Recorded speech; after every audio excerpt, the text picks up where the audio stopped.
जय गौर हरि, जय गौर हरि। बस कहना इतना सा है मुझे कि आप जो दुखिया बने फिर रहे हैं, ये दुख आपको किसी ने दिया नहीं है, तो आपने इसे स्वयं ही मोल ले लिया आपने है, तो छोड़ना भी आपको ही पड़ेगा।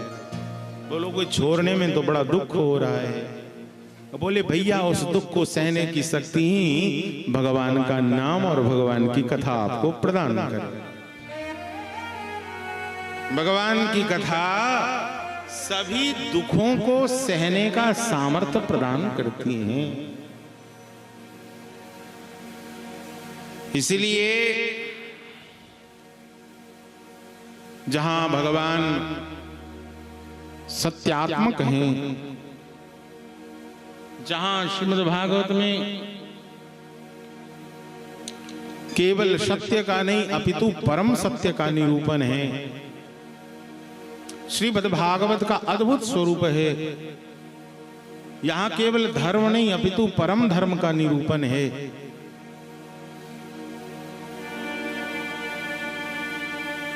श्रीमद् भागवत में केवल ज्ञान का नहीं अपितु परम ज्ञान की चर्चा है। इसलिए श्रीमद् भागवत को परमहंस संहितायाम, ये क्या है? पारमहंस संहिता है। ये परमहंसों की संहिता है। अब आपके मन में आएगा, अच्छा इतने बड़े परमहंसों की संहिता है, तो हम तो भैया हंसी, हम तो कौआ हैं, कौआ। और आपके मन में आएगा कि आप ही कह रहे हो कि परमहंस संहिता है। मेरे कहने का मतलब है कि कौआ हो या सूगा हो, सुक हो, तोता हो, हंस हो या परमहंस हो, ये भागवत वाटिका ऐसा है। भागवत की इस वाटिका में आओगे, जो जिस भाव को लेकर आओगे वैसे दिव्य सुगंधित पुष्प आपको मिल जाएगा। इस वाटिका में हर प्रकार के पुष्प हैं। जो संसार की इच्छाओं को लेकर आएगा उसे संसार मिल जाएगा। जो केवल अपने जीवन के कष्टों से मुक्ति के लिए आएगा, अनुष्ठान करेगा, सुनेगा, बोले उसे कष्टों से मुक्ति मिल जाएगी। बात हुई कि भैया हमारे तो घर में अकाल मृत्यु हो गई, सब कहता है कि तेरा वो जो परिजन है वो प्रेत बन गया है। बोले भैया प्रेत बन गया है, उस प्रेत की भी मुक्ति श्रीमद् भागवत श्रवण करने से हो जाए। प्रेत पीड़ा विनाश। बोले जिन्हें न संसार चाहिए, न जिनके जीवन में कोई कष्ट है, जो न प्रेत बने हैं, न जिन्हें संसार से कोई मतलब है,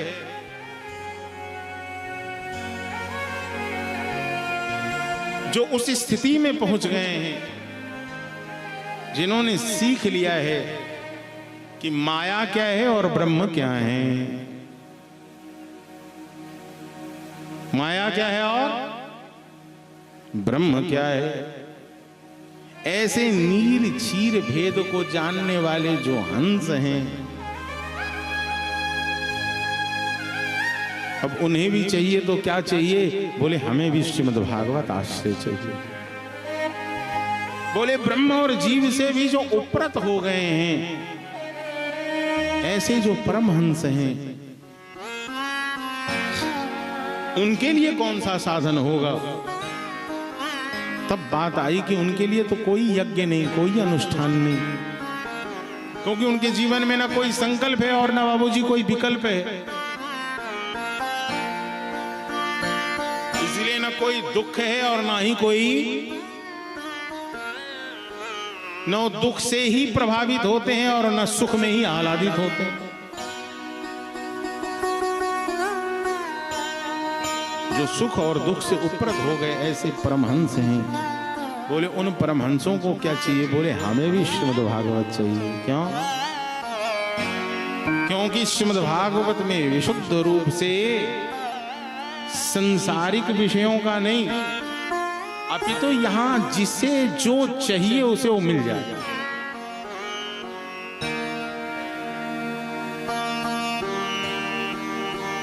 यहां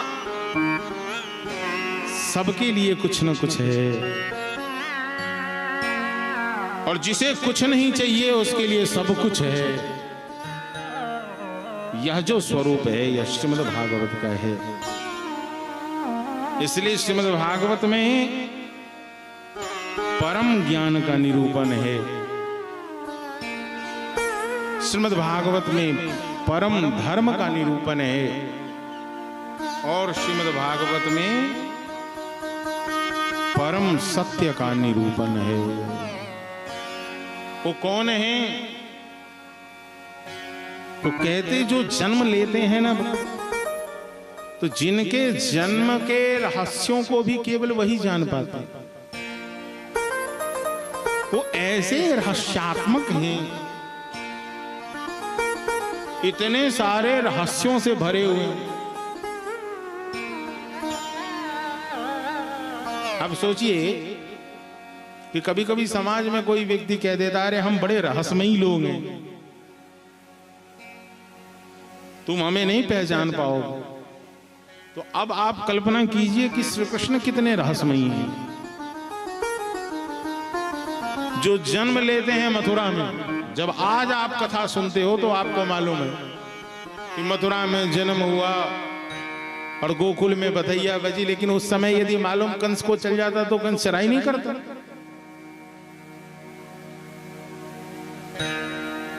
जहां देवकी वसुदेव को पता नहीं चल पाया, नंद यशोदा को भी जो रहस्य पता नहीं चल पाया, मैया के गर्भ में पल रहे भगवान की स्तुति करने के लिए स्वयं ब्रह्मादि आदि देवता आते हैं, गर्भ स्तुति गाते हैं। लेकिन गौचारण करते हुए श्री कृष्ण जब सखाओं के संग में भोजन कर रहे हैं तो एक दूसरे का जूठन खा रहे हैं। तो ब्रह्मा को भी लगता है कि ये कौन सा वाला भगवान है जो भक्तों के संग बैठकर जूठन खा रहा है। अब समझो कि जिनकी लीलाओं से ब्रह्मादि आदि देवता भी मोहित हो जाते हैं,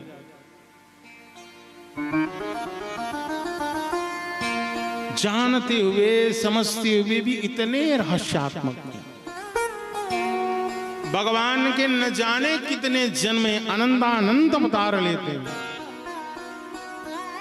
कब किस प्रकार से भगवान अवतरित हो जाए। अरे भैया, जब दुशासन के द्वारा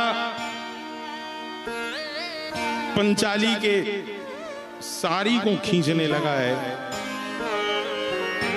तो आपको मालूम, जो सबसे निर्जीव है वस्त्र है, वस्त्र के रूप में भी भगवान अवतरित हुए और पंचाली के लाज की रक्षा श्री कृष्ण ने करी है। तो भगवान भक्तों के हृदय में उठनी वाली, जीवन में आने वाले किस आपदा और विपदा में वह प्रकट हो जाए।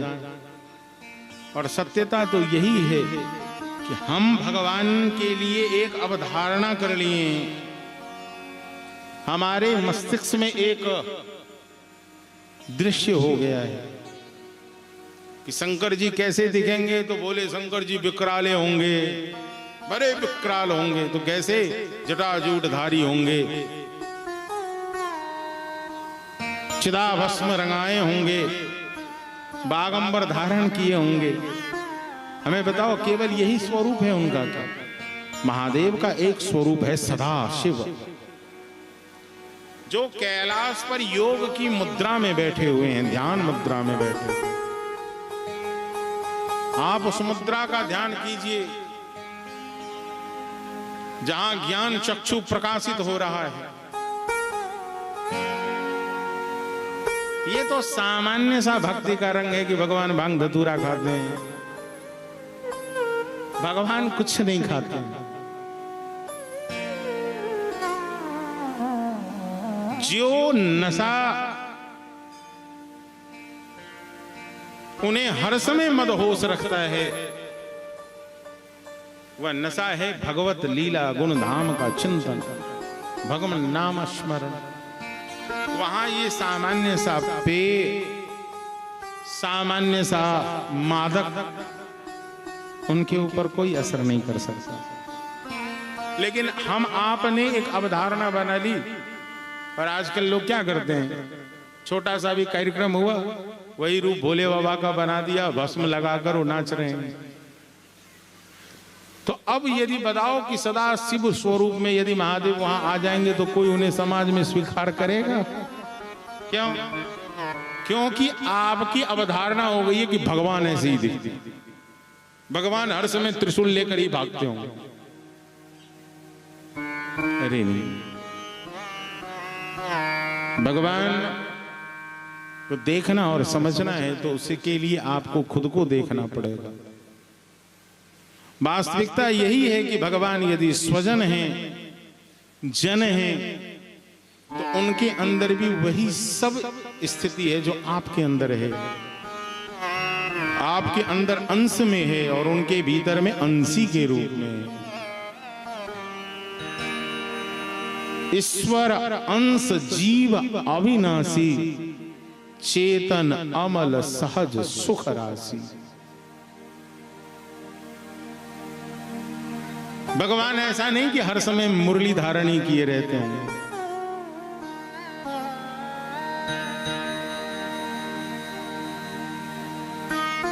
लेकिन अब अपने को हो गया कि ठाकुर जी का रूप होगा तो वही भारी भरकम कॉस्ट्यूम पहने रहेंगे। वो दिखने में अच्छा लगता है, पहनने वाले से जाकर पूछो कितनी परेशानी होती हो।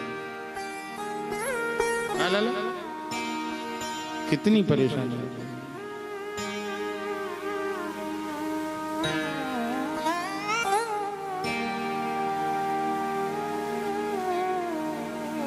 वास्तविकता ये है कि आप उनके संग जैसा संबंध बनाओगे तो ठाकुर जी उस प्रकार के संबंधों का निर्वहन करते हैं, निर्वाह करते हैं। आप जितना निभाओगे ये निश्चित है उससे 2 गुना ज्यादा निभाते हैं। तो जिनके जन्मों के रहस्यों को कोई नहीं जान पाता, जो स्वयं भगवान हैं, वह जड़ नहीं है, चेतन नहीं है, वह परतंत्र नहीं है, तो वो सर्वतंत्र स्वतंत्र हैं। वह क्या है? स्वयं प्रकाशित हैं।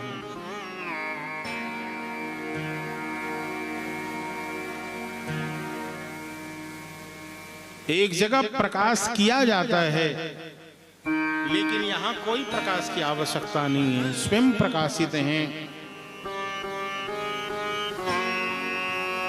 जिन्होंने अपने संकल्प से ही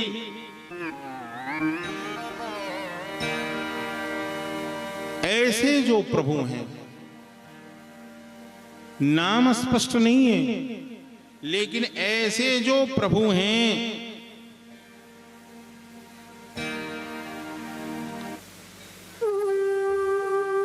जिनका स्वरूप परम सत्य है, उनमें हम नमस्कार करते हैं। वो कौन है? वही वास्तविक रूप से कृष्ण हैं, जो जन्म लेते हैं गोकुल मथुरा में, बधैया बजती है गोकुल में, लेकिन दुनिया में ऐसा कोई व्यक्ति नहीं जो किसी को विदित हो। चूंकि आज 5000 वर्ष के बाद जब हम कृष्ण कथा श्रवण करते हैं, तब अपन को लगता है कि ये बातें हुई होंगी, लेकिन उस समय पे किसी को कुछ भी विदित नहीं हो पाया। भगवान ऐसी लीला करते, तेजो वारिमृदाम यथा विनिमयो, सब लीला सामान्य रूप से। भगवान अग्निपान करते, 3 वस्तु हमारे आपके जीवन से जुड़ा हुआ है। पहला है अग्नि बाबा, दूसरा है वारी जल, और तीसरा है मृदा मतलब मिट्टी। ये 3 वस्तु यदि शुद्ध है, यदि शुद्ध अग्नि मिल जाए आपको, शुद्ध जल मिल जाए आपको, और शुद्ध मिट्टी मिल जाए आपको, तो हमें लगता है कि आधी बीमारियां समाज से दूर हो जाएगी। क्योंकि आज के समय में मिट्टी ही दूषित हो गई, इतने ज्यादा केमिकल फर्टिलाइजर डाले गए, इतने उर्वरक डाले गए कि खेतों की उर्वरा शक्ति चली गई। आप समझ रहे हैं?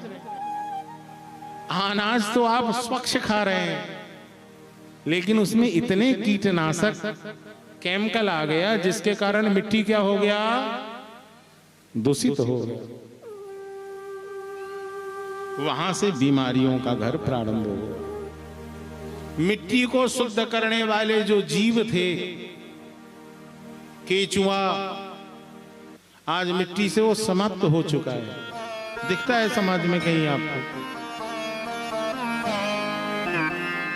उसके बाद जल दूषित हो गए, और सबसे बड़ी बात है कि आज घर में जलने वाली अग्नि भी दूषित हो गया। इसलिए भगवान श्री कृष्ण रूप में अवतरित होकर जब ब्रज में लीला करते हैं, तो उनके सभी लीलाओं में बाबा 3 लीला श्रेष्ठ है। अग्नि लीला, भगवान दावानल की अग्नि का पान करते हैं और अग्नि को शुद्ध कर देते, और फिर उस कालिया नाग के फन पर नाचते हैं और ये कहते हैं, ये कालिया तुम्हारे कारण जमुना का जल दूषित हो रहा है रे। इसलिए भगवान तांडव गति मुंडन पर नाचत,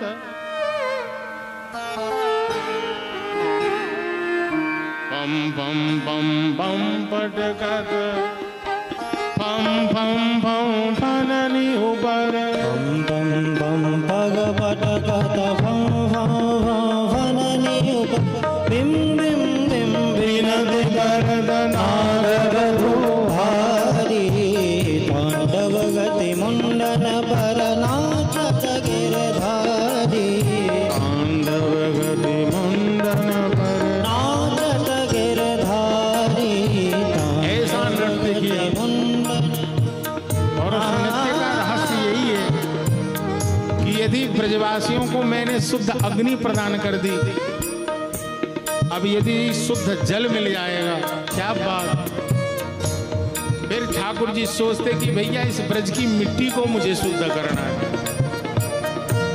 और मिट्टी को शुद्ध करने के लिए भगवान अपने जीव से ब्रज की मिट्टी को चाटने लगे। हाँ?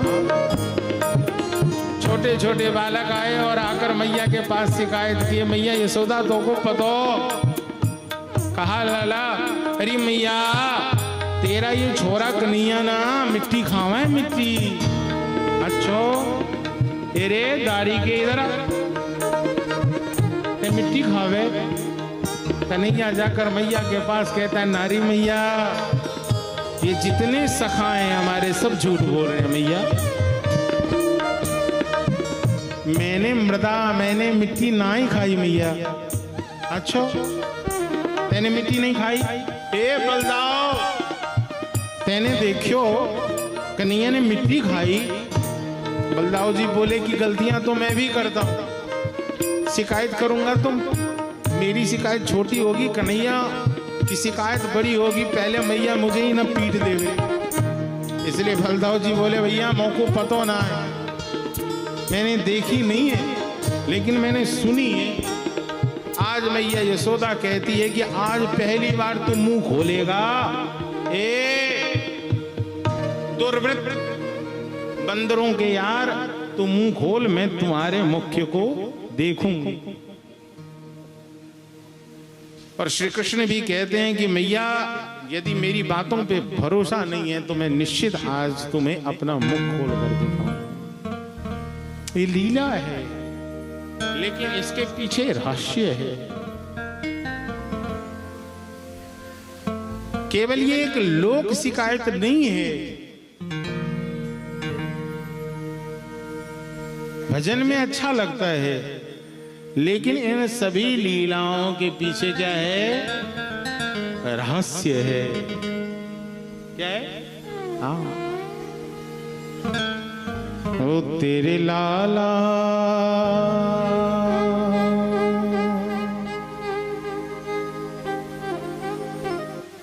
ओ तेरे लाला ने माटी खाई, यशोदा सुन माई, यशोदा सुन माई, यशोदा सुन माई, यशोदा सुन माई, ओ तेरे कनुआ ने। अच्छो तो तेजो वारी ब्रदम यथा विनिमयो यत्र हत्र शर्गो मृजा। वह एक कृष्ण ही ब्रज में रहकर इतने सारी लीलाओं को करते हैं, एक सर्ग में नहीं अपितु 3 सर्ग में। एक ब्रजेंद्र नंदन है, एक यशोदा नंदन है और एक देवकी वसुदेव नंदन वासुदेव। वृंदावन में एक कृष्ण नहीं है, वृंदावन में एक यशोदा का छोरा है, एक नंद का छोरा है और एक देवकी और वसुदेव का छोरा है। 3 सर्गों की लीला करते एक ही कृष्ण है, वृंदावन वाला अलग है। बाबा वृंदावन वाला अलग है। कैसा अलग है? ये मधुर है, ये प्रेमी है।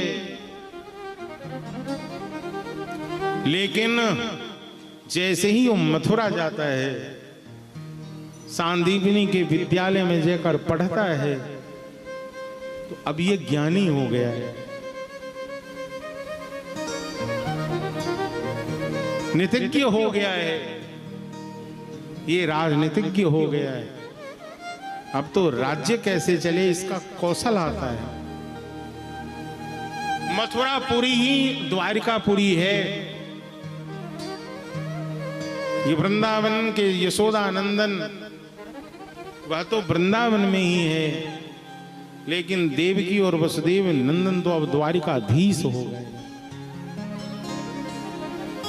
और वही द्वारिकाधीश जब हस्तिनापुर आते हैं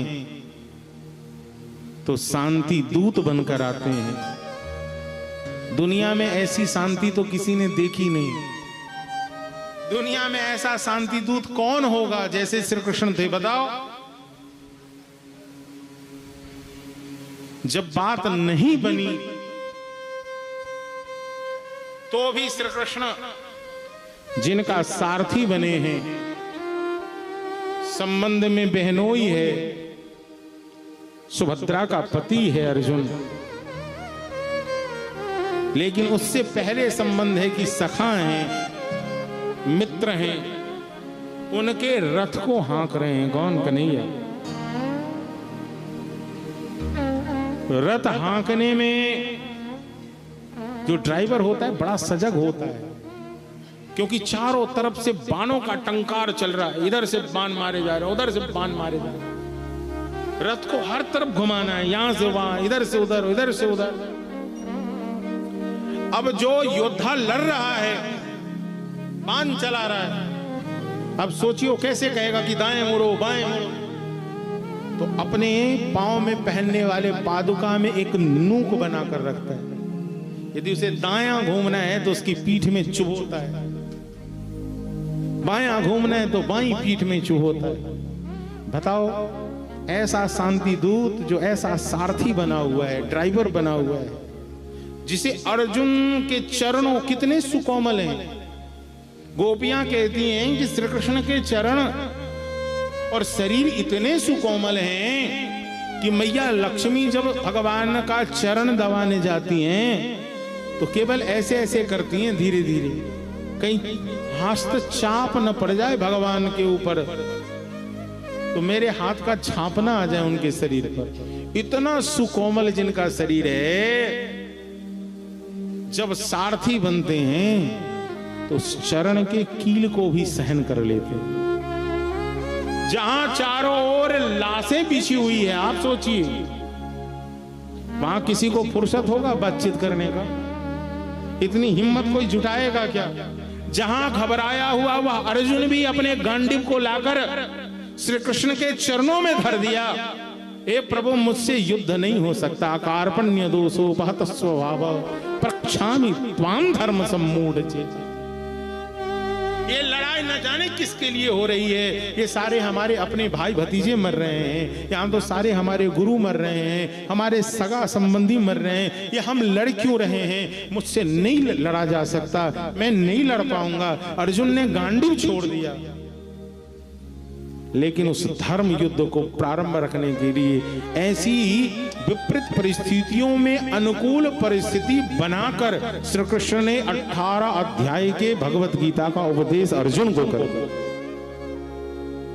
कोई दूसरा कर सकता है? किसी और से संभव है?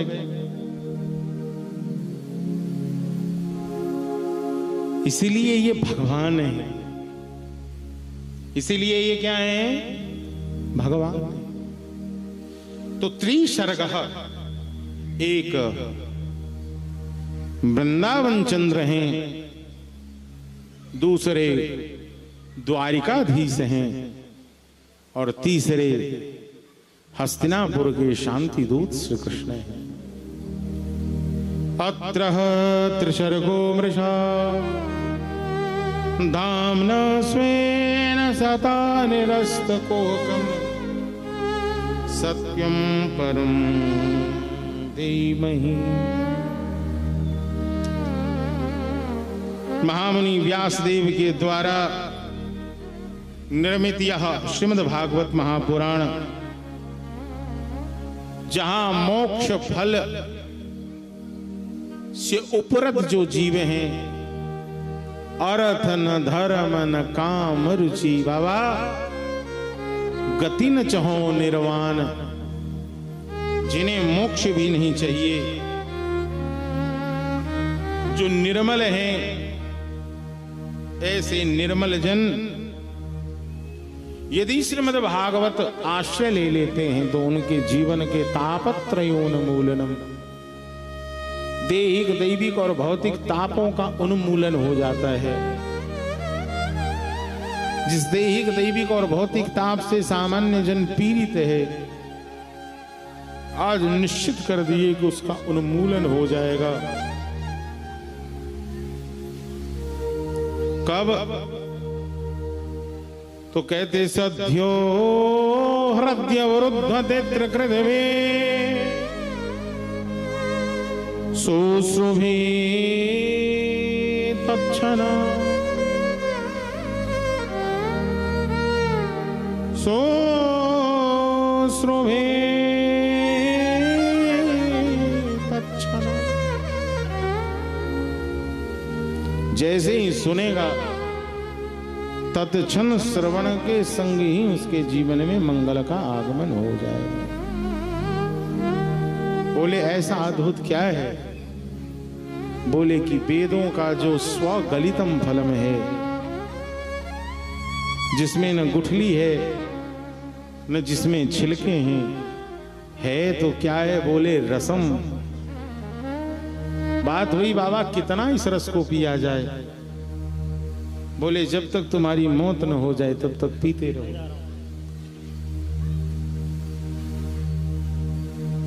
आलयम मुहुरहो रसिका भुवि भावुकाः, जो भावुक जन हैं, जो रसिक जन हैं, ऐसे भावुक और रसिक जनों के मुख से श्रवण करते रहो।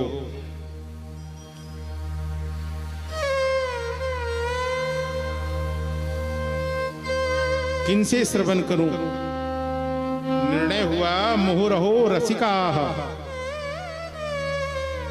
जो रसिका हैं, जो रसिक हैं, उनसे श्रवण कीजिए। तब जाकर शौनकादि ऋषियों ने आज निर्णय लिया कि सबसे रसिक कौन है। तो सूत जी के पास आए। सूत जी से बोले, हे सूत जी, मैं तो इस कथा स्वाद कुशलः पीने में प्रवीण हूं, और मुझे पता है आप इस रस को पिलाने में प्रवीण हैं। इसलिए हे भगवान, अब मेरी कुछ जिज्ञासाएं हैं, क्योंकि आप सभी पुराणों के सार जानते हैं। इसलिए मैं आपके पास में कुछ जिज्ञासा रख रहा हूं। त्वया खलु पुराणानि सेतिहासा,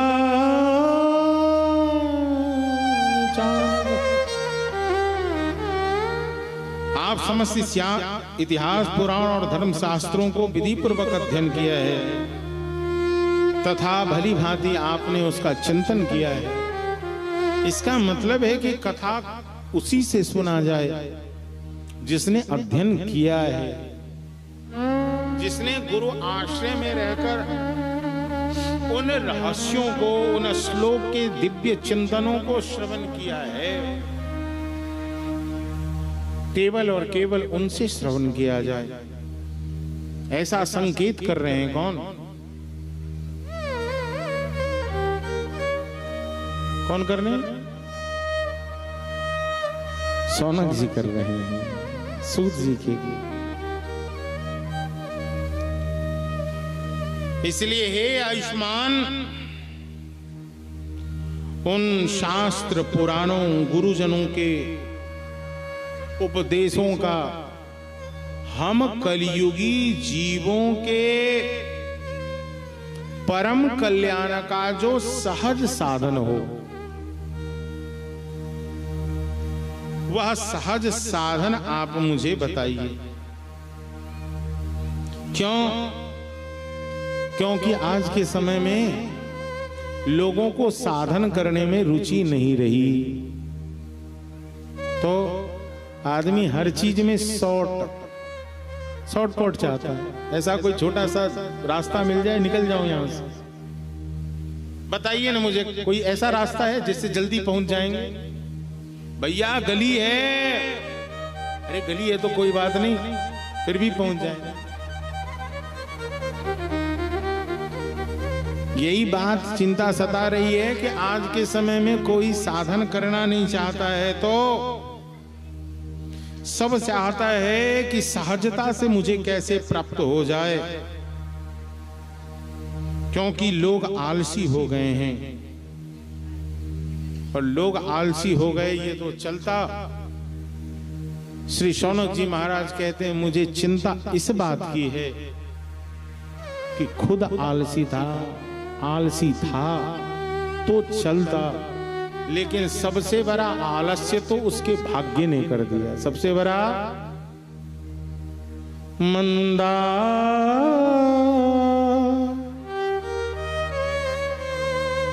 सुमंद मतयो मंद भाग्या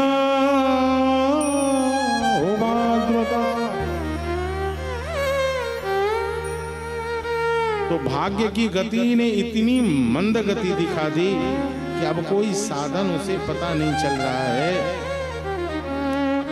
इसलिए हे भगवान, अब आप मुझे बताइए कि मानवों के लिए परम धर्म क्या है? कृतावान कलवरियानि सहरा में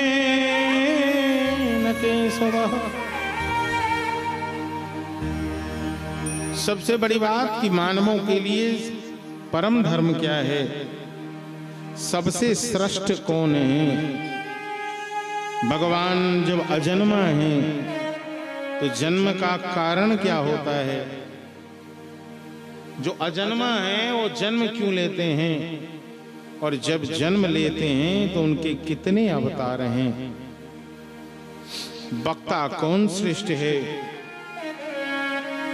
और भगवान जब इस धरा पर आते हैं तो वह कौन कौन सी लीला करते हैं? और भगवान इस प्रकार से आज शौनकादि ऋषियों ने अपनी जिज्ञासा रखी है। गुरुदेव आज कहते कि भैया, जो रहस्य मैं उद्घाटित कर रहा हूं, यस्वानुभावमखिल श्रुतिसारमेक मध्यात्मदीपमतितिर्षदाम् तमोऽन्धम्।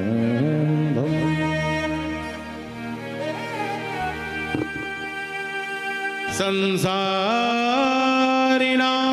करुणयाः पुराणगुह्यं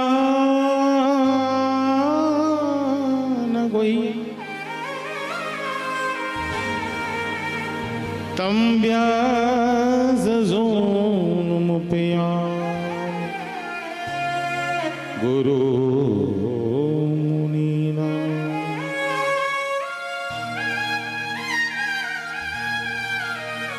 हे ऋषिवर श्रेष्ठ शौनकादि, मैं जो आपको श्रवण कराने जा रहा हूं यह अतिशय गोपनीय रहस्यात्मक जो पुराण है, यह क्या है? तो भगवत स्वरूपों का अनुभव कराने वाला है। और संसारिणाम करुणया, संसार के दुखों से पार ले जाने वाला यह वह साधन है। लोग यदि घोर अंधकार में हैं तो उस अंधकार से बाहर लाने का जो साधन है वह पुराण गुह्यम, गुह्य रूप से, गोपनीय रूप से श्रीमद् भागवत में निरूपित है। इसीलिए तम व्यास सूनुमुपियम गुरु मुनिना, इसके लिए आपको बड़े बड़े गुणीजन, गुरु वर्ग, व्यास, सुक, उन्होंने जो गाया है, गुनगुनाया है, उस साधन को साध्य बनाना पड़ेगा। इसलिए मनुष्यों में सर्वश्रेष्ठ भगवान के अवतार नर नारायण ही हैं। और उस नर नारायण के रूप में भगवान सरस्वती देवी और व्यास देव जी को नमस्कार कर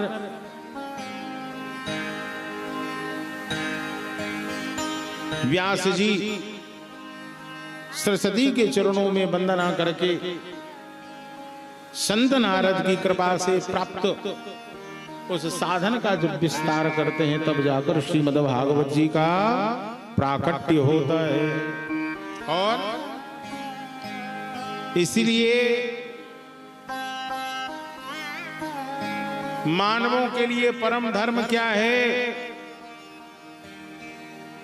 परम साधन क्या है और परम साध्य क्या है, तो वह बस इतना ही है कि मनुष्यों के लिए सर्वश्रेष्ठ धर्म वही है जिसे करने से श्री कृष्ण में प्रेम हो, जिस प्रेम से और श्री कृष्ण में प्रेम हो, जिन्हें गाने से और उन्हें गाने की इच्छा हो और उन्हीं में प्रेम हो। और भक्ति ऐसी हो, ऐसा प्रेम हो जिस प्रेम में कोई कामना न रहे। यदि प्रेम में कामना है, इच्छा है, वह प्रेम नहीं अपितु वह संबंध व्यापार है। तो प्यार हो सकता है, इश्क हो सकता है, प्रेम नहीं हो सकता। प्रेम न बारी उपजे, प्रेम न हाट बिकाए। हमारे गुरुदेव अक्षर कहते इस पंक्ति को, प्रेम न बारी उपजे, प्रेम न हाट बिकाए। राजा प्रजा जो चाहे शीस दे ले जा। यहाँ स्व के अभिमान का परित्याग करना पड़ता है और क्या करना पड़ता है, समर्पण। प्रेम में क्या है, समर्पण। सबई पुंसाम परो धर्मो यतो भक्ति अधो अहित्व की प्रतिहता यही आत्मा संप्रसेदति। वासुदेवे भगवती भक्ति योग प्रयोजितः जनत्यासु वैराग्यम ज्ञानम यद्य हेतुकम। वही वैराग्य को प्रदान करने वाले हैं, वही आनंद को प्रदान करने वाले हैं। कौन? जब उन श्री कृष्ण में आपका प्रेम हो जाएगा तब ये निश्चित कर लो और ये जीवन उन्हें समर्पित कर दो।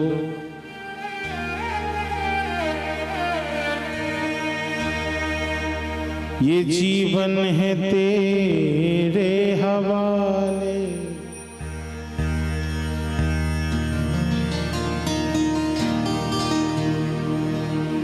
ओ ये जीवन है तेरे हवाले, मुरलिया वाले जीवन। अरे भैया ये ऑपरेटर कहाँ चला जाता है बार बार, बैठा के रखो उसको।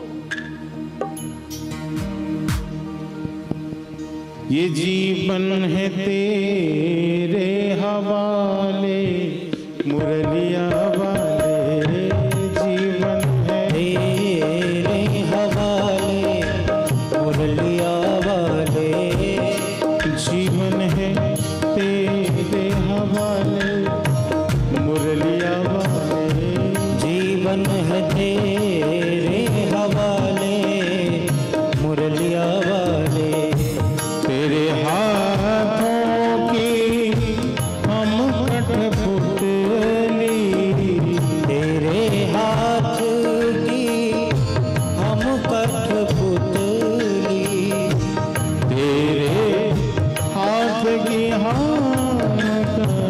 कठपुतली, तेरे हाथ की हम कठपुतली, तेरे हाथ की हम कठपुतली, तेरे हाथ की हम कठपुतली।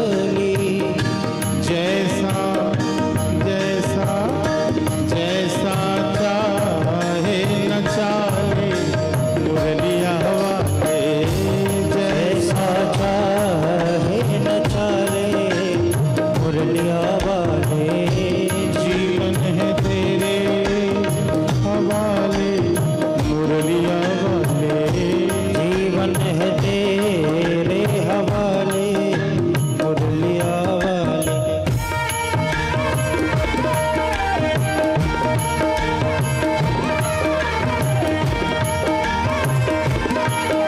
आके ओ प्यारे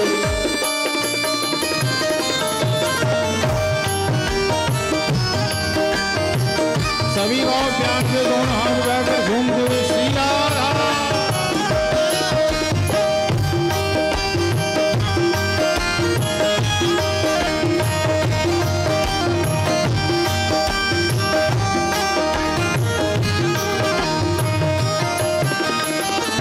दर दर की हूँ मैं ठुकराई, दर दर की हूँ मैं ठुकराई,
अब तो अब तो अब तो अब तो तरस दिखा तरस दिखा दे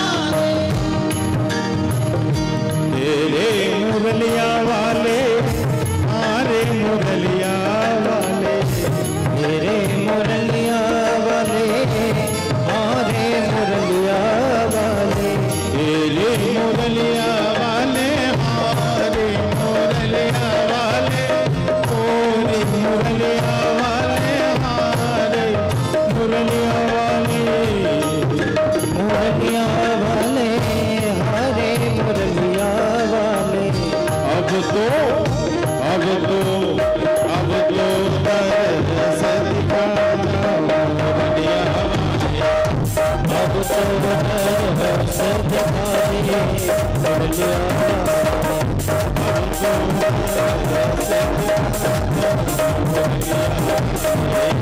अब तो तरस दिखा दे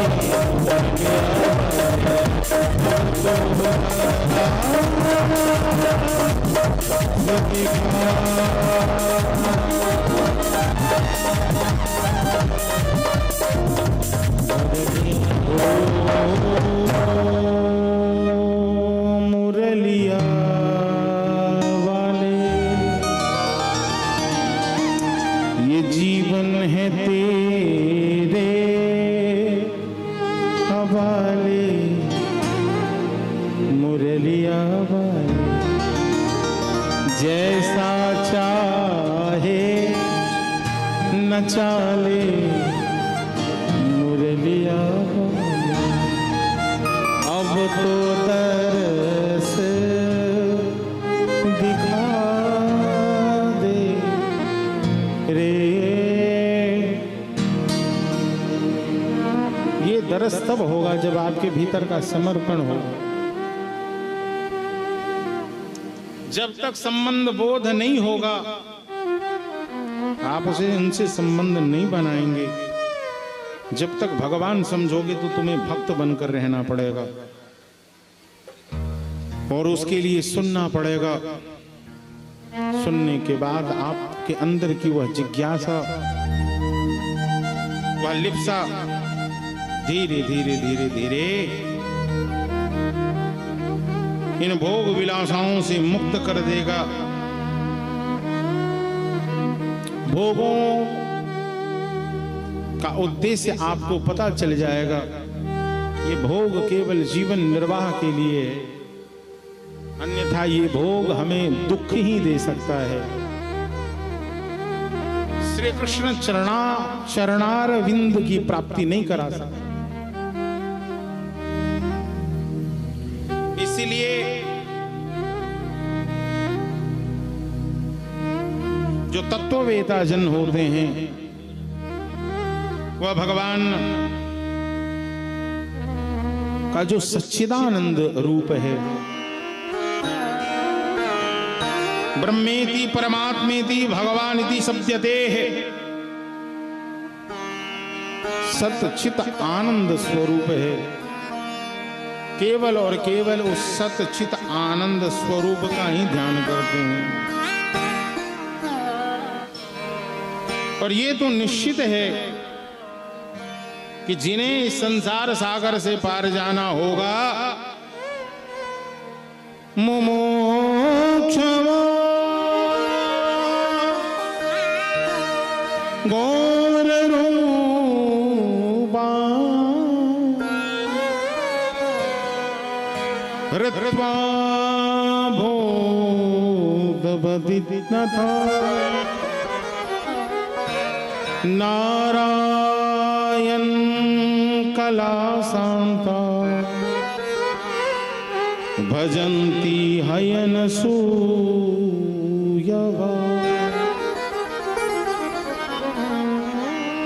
मुमुक्षुवो भूरूपाणाम, इस घोर संसार सागर से जिसे पार जाना होगा, आज गुरुदेव कह रहे हैं निश्चित ही वह व्यक्ति पर निंदा से पहले बाहर आता है। जब तक पर निंदा से बाहर नहीं निकलोगे आचार्य जी, तब तक कुछ नहीं होगा। बड़े बड़े लोग भी फंस जाते हैं।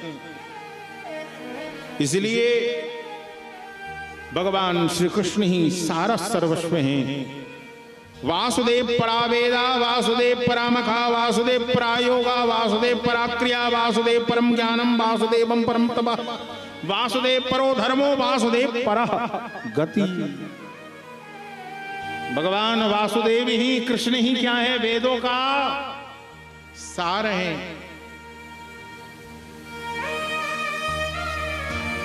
यज्ञों का उद्देश्य भी श्री कृष्ण है।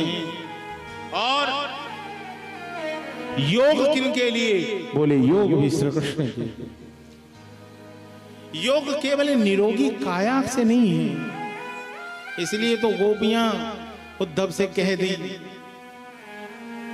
कूदो तुम भय बोरे, पाती लेके आए दौरे। योग कौन जाने यहां रोम रोम श्याम है। आज स्पष्ट कहने वासुदेव परा वेदा, वासुदेव परामखा, वासुदेव परा योगा। योग का भी परम उद्देश्य है श्री कृष्ण। समस्त कर्मों की परिसमाप्ति भी श्री कृष्ण में ही है। श्री कृष्ण ही परम ज्ञान है, श्री कृष्ण ही परम तप है, श्री कृष्ण ही परम धर्म है, और श्री कृष्ण ही परम गति। उससे बिलक कुछ भी नहीं। इसलिए इस कलिकाल में जो जीवन मिला है, हमारे श्री बाबा राधा गोविंद दास जी महाराज कलिकाल के जीवों के लिए आपका जन्म 1920 के आसपास हुआ और आप बैरागी हो गए 1925 रहा होगा। अल्पकाल में बाबा राधा गोविंद दास जी दीक्षित हुए। बेनीपट्टी चैतन्य कुटी जहां अवस्थित है, ये मेरा गुरु आश्रम है। मिथिलांचल में एकमात्र परिवार है, कहीं ढूंढने से मिथिलांचल ही नहीं अपितु भारत में भी नहीं मिलेगा। किसी परिवार में कोई एक बाबा जी बन जाता हो, किसी परिवार में कोई एक बाबा जी बन जाता हो, चलो भला दो बन जाता हो। भक्तमाल में जैसे राका बाका हैं, पति पत्नी हो गए, बहुत सारे प्रमाण। लेकिन स्वयं श्रीमन महाराज जी, उनकी पत्नी, बेटी, बेटा, इतना ही नहीं, गोद में खेलने वाले पुत्र को लेकर एक ही संग इसी मिथिला में, और किस समय? तो 1934 में। आप समझ सकते हैं जब कर्मकांड चरम पे था। अब तो मिथिलांचल में वैष्णवों की संख्या दिखती है, इसमें श्रीमन महाराज जी का बड़ा योगदान, हमारे दादा गुरुदेव। नहीं तो यहां तो ठोप और त्रिपुंड ऊर्ध्वपुंड का दर्शन नहीं होता। ऐसे समय में उन्होंने श्री चैतन्य महाप्रभु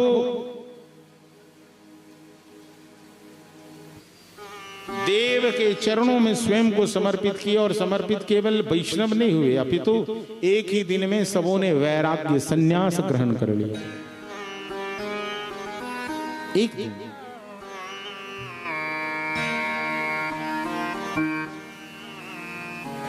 एकमात्र परिवार ऐसा है जिसमें सभी लोग एक संग ही बैरागी महात्मा बने। तो ये तप होता है, ये त्याग होता है, ये निष्ठा होती है, ये लगन होता है।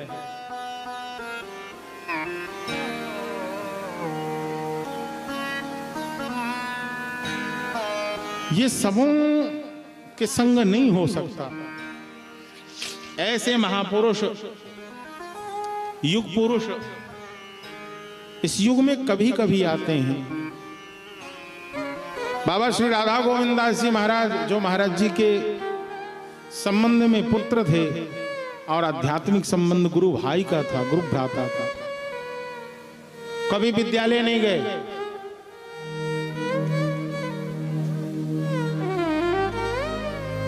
ठाकुर जी में ऐसी निष्ठा, गुरु के प्रति ऐसा समर्पण कि अपने बालकों का उन्होंने यज्ञोपवीत संस्कार भी नहीं किया। अरे तुलसी माला ग्रहण कर लिया, अब क्या जरूरत है सूत का। फिर भी किसी विद्यालय कभी बाबा राधा गोविंद दास जी महाराज नहीं गए। उनकी ही पुत्री थी कौन? बहन जी सरकार, पूज्य श्री वैष्णव दास जी, कभी विद्यालय नहीं गई। लेकिन सेवा और भजन का प्रताप ऐसा रहा कि मामा जी सरकार को समस्त वेद और श्रीमद् भागवत के 18,000 श्लोक उन्हें कंठ था। जब वो चलते थे तो उनका पारायण अखंड चलता था। लेकिन ठाकुर जी अपने भक्तों को कभी कभी कुछ ही समय के लिए भेजते हैं। 1960 में एक ऐसा विधाता का जो विधान होता है वो निश्चित होता है। उतने ही समय के लिए आए थे, लेकिन उतने ही समय में उन्होंने मिथिलांचल में ही नहीं अपितु राजधानी पटना में भी उन्होंने कृष्ण नाम का प्रचार किया। रिक्शा ठेले वाले को एकत्रित करते और कहते हैं, सुन, तुम लोगों को भोजन बनाने की जरूरत नहीं है, भोजन मैं बनाऊंगा, तुम लोगों को केवल हरे कृष्ण कृष्ण कृष्ण हरे हरे, हरे राम राम राम हरे हरे कीर्तन करो। भोजन प्रसाद का लोभ देकर उसे संकीर्तन में ला रहे हैं। आज गाएगा, कल गाएगा, फिर आदत पड़ जाएगी। इस प्रकार से नाम का अभ्यास करा। उनकी एक ही रचना है, एक भजन की रचनाओं किए थे, जिसकी पंक्ति में उन्होंने सारे संसार को पुकारा था और सबसे कहते थे ये जीवन बीत जाएगा। गाले रे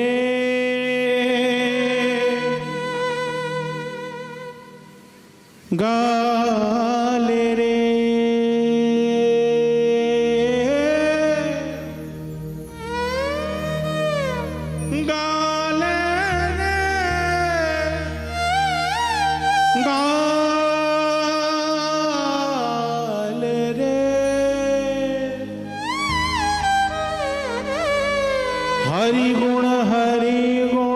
हरि गुण बाबरे। ए बाबरे, ये अवसर मिला है, आओ आओ आओ। मामा जी सरकार उद्घोष करते, बाबा गाले रे गाले रे,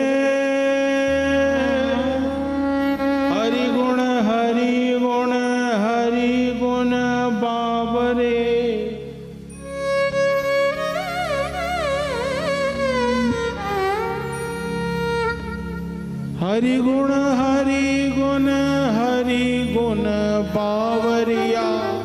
ओ बेरी बेरी आयो नहीं ऐसो सुघरिया, बेरी बेरी आयो नहीं ऐसो सुघरिया, बेरी बेरी आयो नहीं ऐसो सुघरिया, बेरी बेरी आयो नहीं ऐसो सुघरिया, ऐसो सुघरिया, ऐसो सुघरिया, ऐसो सुघरिया, ऐसो सुघरिया। क्यों? मानव का तन पाके, मानव का तन पाके, अनमोल धन पाके,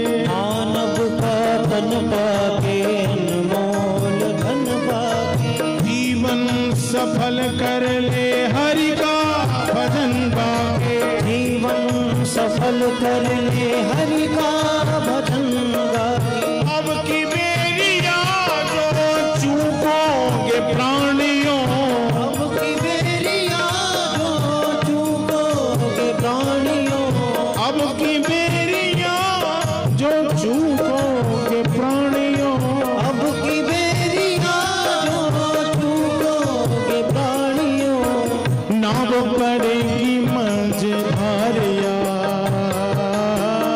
नाव पड़ेगी मझधारिया, ओ नाव पड़ेगी मझधारिया, नाव पड़ेगी मझधारिया।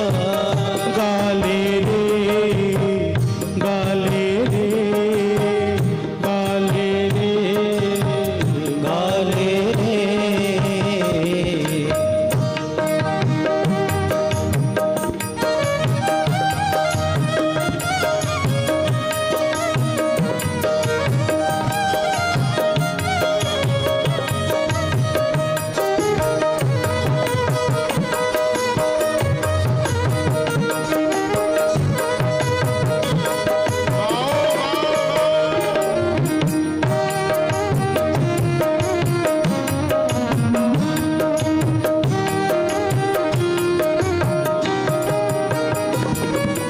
वेदों का सार यही, कलयुग आधार यही, वेदों का सार यही, कलयुग आधार यही, करता है भवनिधि से नौका को पार यदि, करता है भवनिधि से नौका को पार यही, करता है भवनिधि से नौका को पार यही, करता है भवनिधि से नौका को पार यही। अब की बेड़िया जो चूकोगे प्राणियों, अब की बेरिया जो चूकोगे प्राणियों, ये चेतावनी है एक संत के द्वारा। ऐसे बाल ब्रह्मचारी विरक्त बाबा श्री राधा गोविंद दास जी महाराज अल्प आयु में ही सावधान करते सब। अब की बेरिया जो चूकोगे प्राणियों, अब की बेरिया जो चूकोगे प्राणियों, लगेगी लख चौरासी की फेरिया, लगेगी लख 84 की बेरिया, लगेगी लख 84 की फेरिया। क्योंकि मानव का देह पालियो, मानव देह से यदि आप चूक गए तो फिर 84 लाख योनियों में सफल करना पड़ेगा आपको। कीट पतंग सब बनते हुए फिर भैया छोटा जीव बड़ा जीव हाथी बनते बनते मरोगे, तब जाकर फिर मानव देह मिलेगा। और इस बार तो ये मानव देह मिल गया है, इसलिए बात है कि इस अवसर को चूको मत। गाले रे गाले रे गाले रे गाले रे गाले रे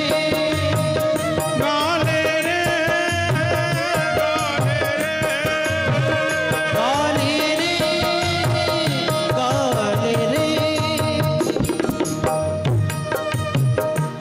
गाले रे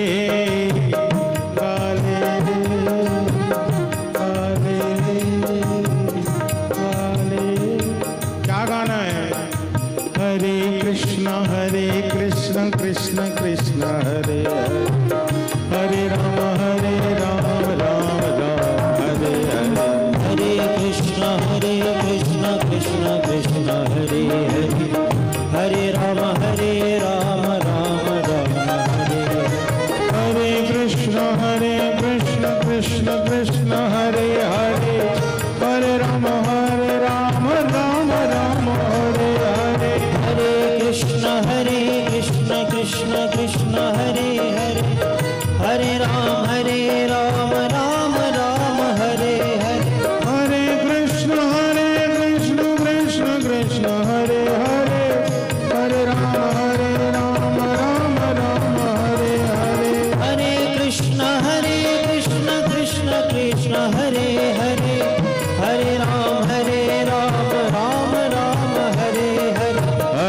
कृष्ण कृष्ण कृष्ण हरे हरे, हरे राम राम राम हरे हरे। हरे कृष्ण कृष्ण कृष्ण हरे हरे, हरे राम राम राम हरे हरे। हरे कृष्ण हरे कृष्ण हरे हरे, हरे राम हरे कृष्ण कृष्ण कृष्ण हरे हरे, हरे राम राम हरे हरे।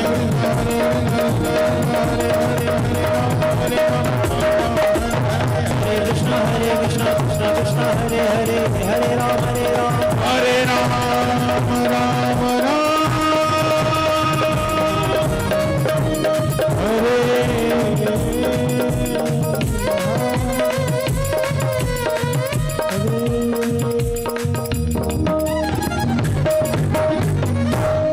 सबई वंशांबरो धर्मो यदो भक्ति यदोक्षजे अहित की प्रतिहता यही आत्मा संप्रसीदति। मानवों के लिए परम धर्म यही है कि श्री कृष्ण में प्रेम हो जाए। वेद का, योग का, तप का, तपस्या का, सबका सार श्री कृष्ण है। श्री कृष्ण नाम संकीर्तन से ही उनमें प्रेम होगा। बात आ गई कि मानवों के लिए परम धर्म क्या है।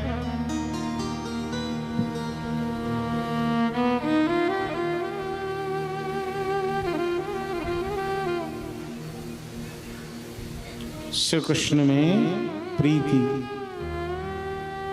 प्रीति कैसे हो तो बोले उन्हें भजो, गाओ।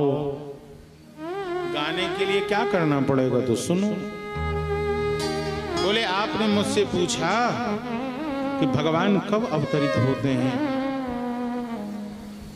जब भैया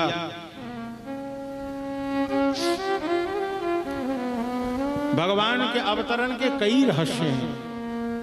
केवल पापाचार वरणे से ही भगवान नहीं आते हैं, तो भक्तों के कंदरण को सुनकर भी ठाकुर जी आते हैं। ठाकुर जी भक्तों के पुकार को सुनकर भी आते हैं। ठाकुर जी भक्तों के आह को सुनकर भी आते हैं। इसलिए भगवान सबसे पहले कौमार सर्ग में सनक सनंदन सनातन सनत कुमार के रूप में आए, और दूसरी बार संसार के कल्याण के लिए रसातल में गए हुए पृथ्वी को निकालने के लिए शुकर रूप में आए। और इस प्रकार से भगवान का जो तीसरा अवतार है वह संत नारद का है, जिन्होंने नारद पंचरात्र आदि ग्रंथों का निर्माण करके जीव कर्म बंधनों से कैसे मुक्त हो सकता है इस सिद्धांत का जिन्होंने प्रतिपादन किया। ऐसे संत नारद हुए चौथा अवतार। इस अवतार में भगवान ऋषि बनकर मन और इंद्रियों के ऊपर सर्वदा संयम कैसे रखा जाए, नर और नारायण के रूप में आए। पांचवा अवतार सिद्धों के स्वामी कपिल के रूप में और अनसुईया के वर मांगने पर अत्रि की संतान दत्तात्रेय के रूप में भगवान का जन्म होता है। सातवीं बार ऋषि प्रजापति की आकृति नामक पत्नी के गर्भ से भगवान यज्ञ के रूप में प्रकट होते हैं, और फिर राजा नाभि की पत्नी मेरु देवी के गर्भ से भगवान ऋषभ देव नंदन के रूप में प्रकट होते। नौवीं बार राजा वेन के अत्याचार और ऋषि विप्रों के श्राप लगने से राजा वेन की हत्या हुई, और राजा वेन के शरीर के मंथन से जो प्रकट हुए भगवान पृथु थे, और पृथु रूप में आकर प्रजाओं का उन्होंने शासन किया। फिर भगवान मत्स्य रूप में अवतरित होते हैं और मनवंतर के अधिपति वैवस्वत मनु उनके अहंकार को तोड़ते। फिर 11वां रूप भगवान मंदराचल पर्वत को अपने पीठ पर धारण करने के लिए कश्यप के रूप में अवतरित होते हैं। 12वीं अवतार भगवान धन्वंतरी के रूप में विभिन्न रूप के औषधियों को लेकर प्रकट हुए और फिर भगवान का मोहिनी रूप धारण करना, दैत्यों को मोहित करना और देवताओं को अमृत पिलाना है। 15वीं बार भगवान वामन के रूप में आते हैं। 16वां भगवान का परशुराम का अवतार है। 17वां सत्यवती के गर्भ से कृष्ण द्वैपायन व्यास जी के रूप में अवतरित होते, जिनके अंदर धारणा शक्ति बहुत है, जिन्होंने वेद को धारण किया, वेदों के विभाग बनाए, इतने बड़े ऐतिहासिक ग्रंथ महाभारत की रचना करी, 18 पुराणों की रचना करी और फिर महापुराण पंचम वेद श्रीमद् भागवत की भी रचना करी है। 19वें और 20वें अवतार में भगवान यदुवंश में कृष्ण और बलराम के रूप में, और उससे पूर्व 18वां जो भगवान का अवतार है वह देवताओं के कार्य को संपन्न करने के लिए सूर्य कार्य चिकर्षायाम समुद्र निगरादिनी चक्रे, देवताओं के कार्य को पूर्ण करने के लिए जिन्होंने मानव शरीर में आकर जिन्होंने समुद्र के ऊपर इतने बड़े पुल का निर्माण किया और सेतु पर बांध बनाकर जिन्होंने रावण का वध आदि करता हुआ अपने जीवन में पूर्ण वीरता पूर्ण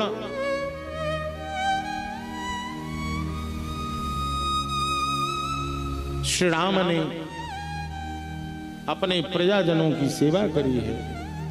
19वें 20वें अवतार में रामकृष्ण आए हैं और इस प्रकार से फिर कलयुग के आने पर श्रीमद् भागवत में तो बुद्धावतार की चर्चा है। वैसे बौद्धिज्म इस बात को मानता नहीं है, फिर श्रीमद् भागवत में है कि बुधो नाम जनसुतम किकटेषु भविष्यति। कीकट देश कहा जाता है मगध को, उसमें कीकट प्रदेश में इसका जन्म होता है। इनका भगवान बुद्धावतार के रूप में आते हैं। लेकिन सभी अवतारों में बाबा 2 अवतार श्रेष्ठ हैं, एक हैं श्री कृष्ण और दूसरा है श्री राम। सभी अवतारों में भगवान भक्तों की इच्छाएं पूर्ण करी है, लेकिन राम कृष्ण बनकर जब आते हैं तो अपने भीतर वह जो रस है उस रस को उन्होंने चखा है। इससे पहले क्या है, भगवान का ऐश्वर्य स्वरूप। भगवान नृसिंह रूप में आए, भगवान कश्यप रूप में आए, भगवान वामन रूप में आए, भगवान सनक सनंदन सनातन रूप में आए, देवर्षि नारद में आए। तो ये सारे जो रूप हैं उन सबों में इन्होंने रस नहीं पाया था, उन सबों में तो इनकी वंदना हुई थी। आज भी इनकी वंदना है। महारानी लक्ष्मी पृथु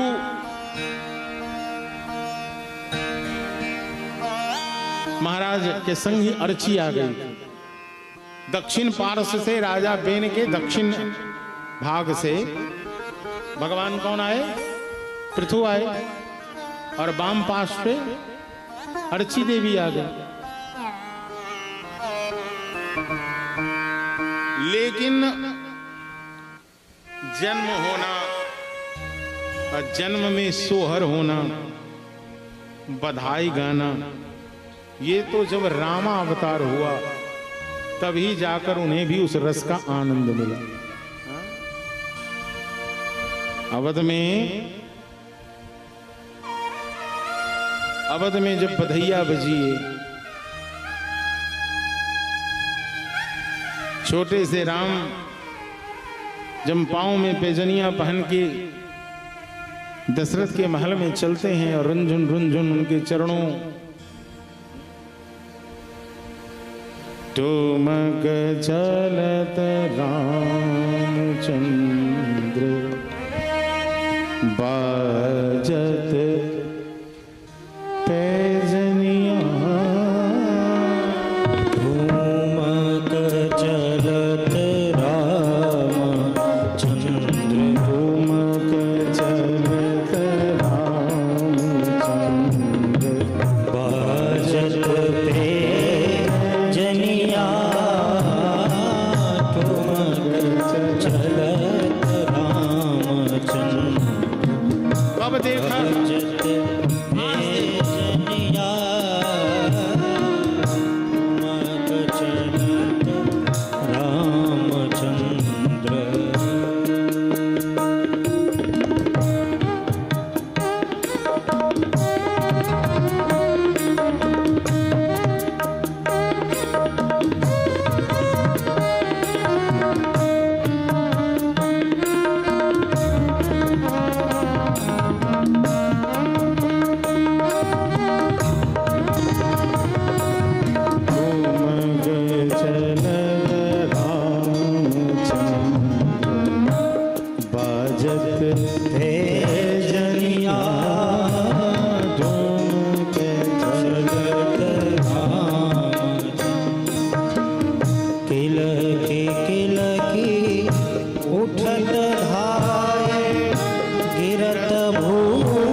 चल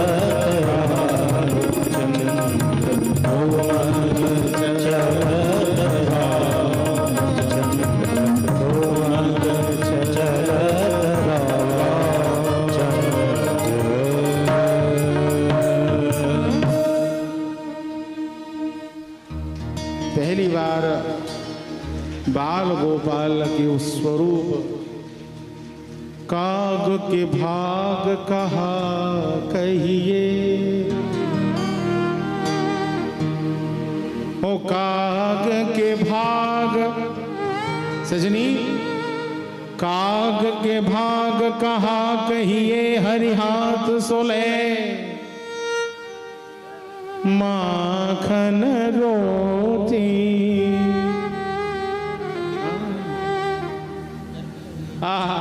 जहां राम धनुष लेकर उठता है उस काग से लड़ने के लिए, तुम मेरी रोटी लेकर भाग दिया रे। अब समझो इससे ज्यादा अबोध कौन हो सकता है, जिसे ब्रह्मांड नियंता है, जिन्हें पूर्ण बोध है। जब वो भी यहां आते हैं लाला, अबोध हो जाते हैं। अब बताओ, जिनकी लीला ऐसी होगी, कौन ऋषि मुनिगण नहीं होगा जो जिसका मन न फंस जाए। कोई बाबा जी बचेगा क्या? सबके मन को मोह लिया। संसार में सभी जगह उसने सम्मान पाया। पहली बार ऐसा हो गया, पहली बार ऐसा हो गया। पूरी दुनिया इस बार भी क्षत्रिय कुल में आए बाबा। चक्रवर्ती सम्राट महाराज दशरथ के पुत्र हैं और वो भी ज्येष्ठ हैं, युवराज हैं। जहां जाते हैं बड़ा प्रोटोकॉल है, लोग थर थर कांपता है। लेकिन पहली बार हुआ कि एक राज्य में उनका आगमन हुआ बाबा। उस राज्य में हम आप बैठे हैं, ये मिथिला। इस मिथिला में जब आए थे तो राजा का कोई प्रोटोकॉल उन्हें नहीं मिला, राजकुमार वाला प्रोटोकॉल भी नहीं मिल पाया। नवीन बाबू, दशरथ नंदन है, उनका प्रोटोकॉल कुछ नहीं मिला, क्योंकि आ ही गए वो मुनि भेष धारण करके। बाबा जी की सेवा में आए थे तो युवराज बनकर नहीं आए, तो मुनि भेष धारण करके आए। गुरुकुल का जैसे बालक होता है, ओ बनी आए कमंडुल धारी, ओ बनी आए कमंडुल धारी, गाली मिथिला की, श्री रघुवर अवध बिहारी,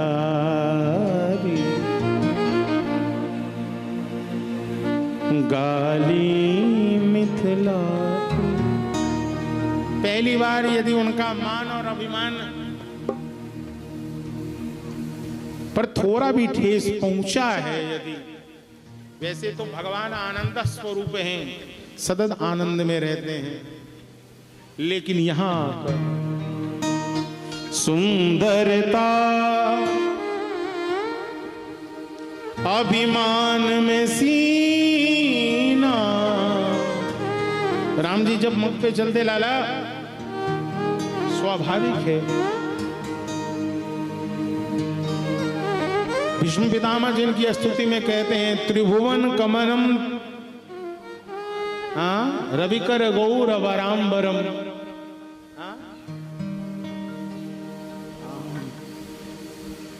त्रिभुवन कमलम, जो त्रिभुवन सुंदर है।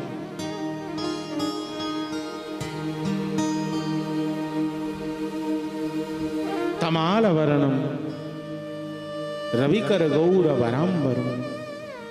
संसार में उनसे सुंदर कौन हो सकता है? ये त्रिभंगी हैं। भगवान क्या है? त्रिभंगी हैं।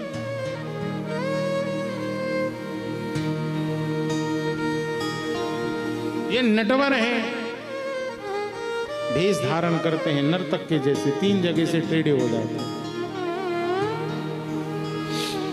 ऐसे कृष्ण भी हैं, लेकिन राम चूंकि युवराज हैं और दुनिया ने आज तक इन्हें बताया है कि आपसे सुंदर इस संसार में कोई नहीं है प्रभु। बचपन से कान सुनता आ रहा है कि मुझसे सुंदर कोई नहीं है।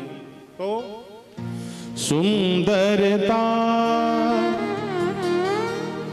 अभिमान में सीना, तानी चलो भर आयो पसीना। लेकिन राम जी को भी पसीना आ गया कब? ओ निरखी जब जनक दुलारी। आज से पहले कभी जानकी को इन्होंने देखा नहीं था ना, और जब देख लिया तो तब लगा ओ निरखी जब जनक दुलारी।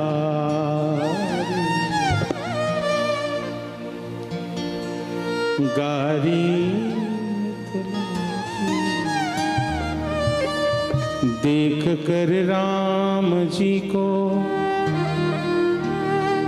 जनक नंदनी, बाग में बस खड़ी की खरी रह गई।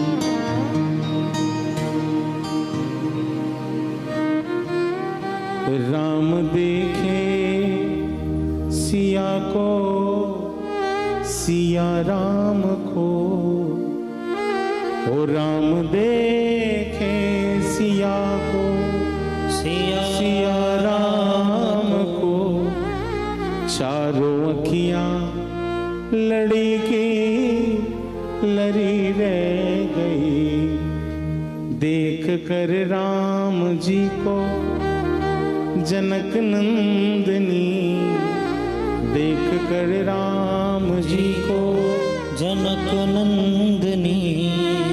बाग में बस खड़ी की खरी रह गई। बाग में बस खड़ी की खड़ी रह गई। निहारते रह गए। राम बड़े सलोने हैं, इतने सलोने, इनसे सुंदर कौन होगा? तुझसे सुंदर तू ही है, तेरा उपमा मैं किससे दूं? वो वही है। इसलिए माता जी सबसे प्यारा और मधुर लीला किसी का है तो राम और कृष्ण का है। मिथिलानियों ने बंधन में बांधा, स्वीकार किया, सारी लीलाएं हुई। मिथिला की गाली राम ने सुना और ब्रज में गए तो गाली सुना भी और ब्रज में गाली सुनाया भी। ब्रज की गाली बड़ी मीठी होती।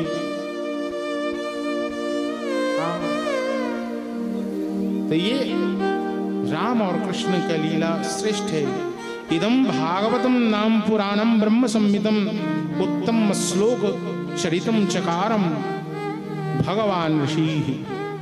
भगवान वेद व्यास ने या वेदों के समान भगवत चरित से परिपूर्ण भागवत नाम का पुराण बनाया है।